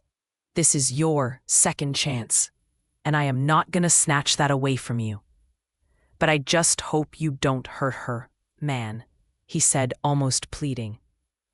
I promise you, with every fiber in me, that I would never hurt her. I will die before I let myself, or anyone else for that matter, hurt her. I promised with so much sincerity. He seemed to believe me as he nodded his. Soon Amelia and Miguel came back. She looked so happy. We had said our goodbyes to everyone. The ride back to Palace was anticipating. I was waiting for her to wait everyone. Everyone is going to be so happy. I had mind-linked some of the maid to bring all of her stuff from her room to the one beside 9. I don't want to rush her into things, but I couldn't be away from her. We were talking all the while back to the palace. Both Nathan and me cannot stop the smile in our faces. She was telling us about how she would plant flowers and pick them every day. If my mom and she was together right now, both of them would have spent the entire day at the garden, not giving me any attention. She once again broke the walls that I was starting build again around me heart. But this time I didn't mind it. I was happy about it. Only she can do it. I'm just scared when she remembers everything. But I put that behind my mind. I'm just going to enjoy my time with my mate. Soon, we reached the palace. I can see that she was nervous. I hold her hands and gave it a slight squeeze. It's going to be okay, I assured her. She nodded her head slightly. The three of us got out together. At the first, everyone was looking at her confused. But when they looked at her, shock was evident in their faces. Nathan has called his parents to come over to the palace, not wanting to tell them as he wanted to surprise them just like how he was surprised. The moment we got inside, the place became in complete silence. Amelia? Xavier's POV. Amelia? I heard my mom's voice. Amelia turned around looking at her confused. My mom came and engulfed her into a hug. She started tearing up. Oh, dear goddess, how on heaven is this possible? She asked herself. Amelia hugged her back in confusion. My mother pulled away, still in shock. "Oh dear, how are you and what happened? I thought—" I paused before she could continue. "She is here now, Mum. That's what matters now." "But how?" she asked, confused. "I will explain once her parents are here," I said, as she nodded her head. "She is your mum?" Amelia asked, surprised. "Yes, little one," I said, smiling. My mum looked confused. "She is so young," she said, astonished. I just chuckled. "She don't remember any of us, Mum." I answered my mum's unasked question. My mum's eyes went wide when she heard this. "Well, it's Karen, dear. I am Xavier's mum," I said, once recovering from her shock. Amelia's smile wide. "Both of you look so much alike," she said, giggling. The both of us chuckled. "She is just too cute." "Princess," I heard her father's voice. We turned to look at him. When we saw her father, mother, Nathan, and Angela, the three of them looked at her with wide eyes. I didn't believe at first, but now he stuttered. "It's real, Dad. She is alive. She is alive, Mom," he said to the both of them. Her mother quickly came and hugged her. She started sobbing, hugging her. In natural instinct, Amelia hugged her back. Soon her father joined the hug. I looked at them with a happy face. They looked so happy. They slowly pulled away, still in shock. "How is this possible?" her mom asked. I sighed. "I wish I had an answer," I said sadly. "Let's go to my office and talk, shall we?" They nodded their head and followed me. Once we were in the room, I explained to them about how I met her and what happened. They were shocked when they heard me. Slowly, they let it sink in. Whatever has happened, we were relieved that she was alive and back with us. I have never felt more relieved in my life. We went back down to show her around. Suddenly, Amelia was pulled into a hug by a male. I growled at a male hugging my mate. "Oh my goddess, it's really you." I couldn't believe the rumor. "But after seeing you, I am so happy," he said. It was Noah. Knowing it was him, I calmed down a bit. But my wolf still on edge with a male near her. They pulled away as Amelia looked confused. "He is Noah, one of your best friend," I said, clearing her doubt. Now it was Noah's confused.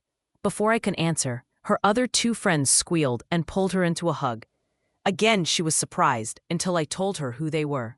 After explaining to her, I explained to them what has happened.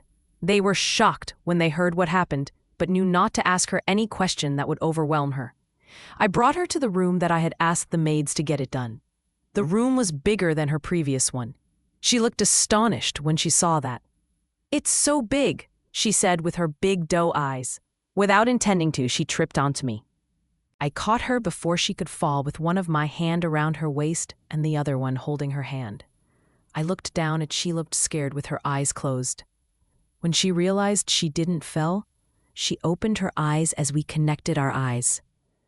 The entire world stopped revolving around us. I couldn't look away from her eyes, neither could she. My eyes immediately darted to her lips, which she was biting. She simply looked breathtaking, and I wondered how I didn't see her beauty before. Before I could do anything that I won't regret, I pulled her up. "Are you all right?" I asked her, helping her stand up. She nodded her head as I saw her blush. I felt proud for putting it there. She started to look around, taking the photo frames and examining them. She took one that was with her entire family. She took a seat in the bed as I sat beside her. Suddenly, she started to cry, making me worried. "Hey, what happened?" I asked, worried. I just can't remember anything. No matter how hard I try," she sobbed. I took her small and fragile hands into my large ones and made her look at me. "Look at me, little one. You don't have to go through all of this on your own. We will get through this together. I promise," I said, promising her. She slowly nodded her head. Suddenly, she threw herself at me, hugging me. I was caught off guard but quickly hugged her back, feeling her warmth engulf me. "Thank you so much," she said, smiling. "Anything for you, little one," I said, smiling back. I let her take some rest as I went to my room to get freshened up, all the while thinking about my mate. I messed up the first time. I won't mess up my second chance. I will treat her right. I will shower her with every ounce of love that I have to offer. I will go down to my knees for my queen. After showering, I changed and went to check on Amelia. She had showered and put on her gray pajamas. I smiled on how much she loved gray. I sat next to her and kissed her forehead before covering her with the duvet and walking back to my room and decided to take a sleep. Xavier, don't do this. Please. You are not a monster. I love you. Xavier. Xavier. Xavier. I wake up from my nightmare. I was breathing hard. My nightmare was still haunting me. Xavier, are you okay? I heard my little one ask me. I turned to see her. She was still here, alive. I quickly pull her into a hug, assuring myself that this is real and the nightmares are over. You are here, alive, I whispered to myself. It's okay. I am here. There's nothing to be afraid of. She whispered softly to me to calm me down. And it did. I calmed down within few minutes. Shh. It's okay, she said, calming down. What happened? I asked her, wondering how she was here. I was sleeping when I heard screams from you, so I quickly rushed and wake you up, she said softly. I nodded my head. She helped me to lie down and put the duvet over me. She smiled softly and was about to go when I stopped her. Can you stay, please? I pleaded. I was scared that my nightmares would come again. She hesitated at first, before nodding her head. She came and sat beside me, holding my hands. She started humming softly. I smiled at her as I felt sleepy and drifted off, knowing my mate was here, alive, with no nightmares.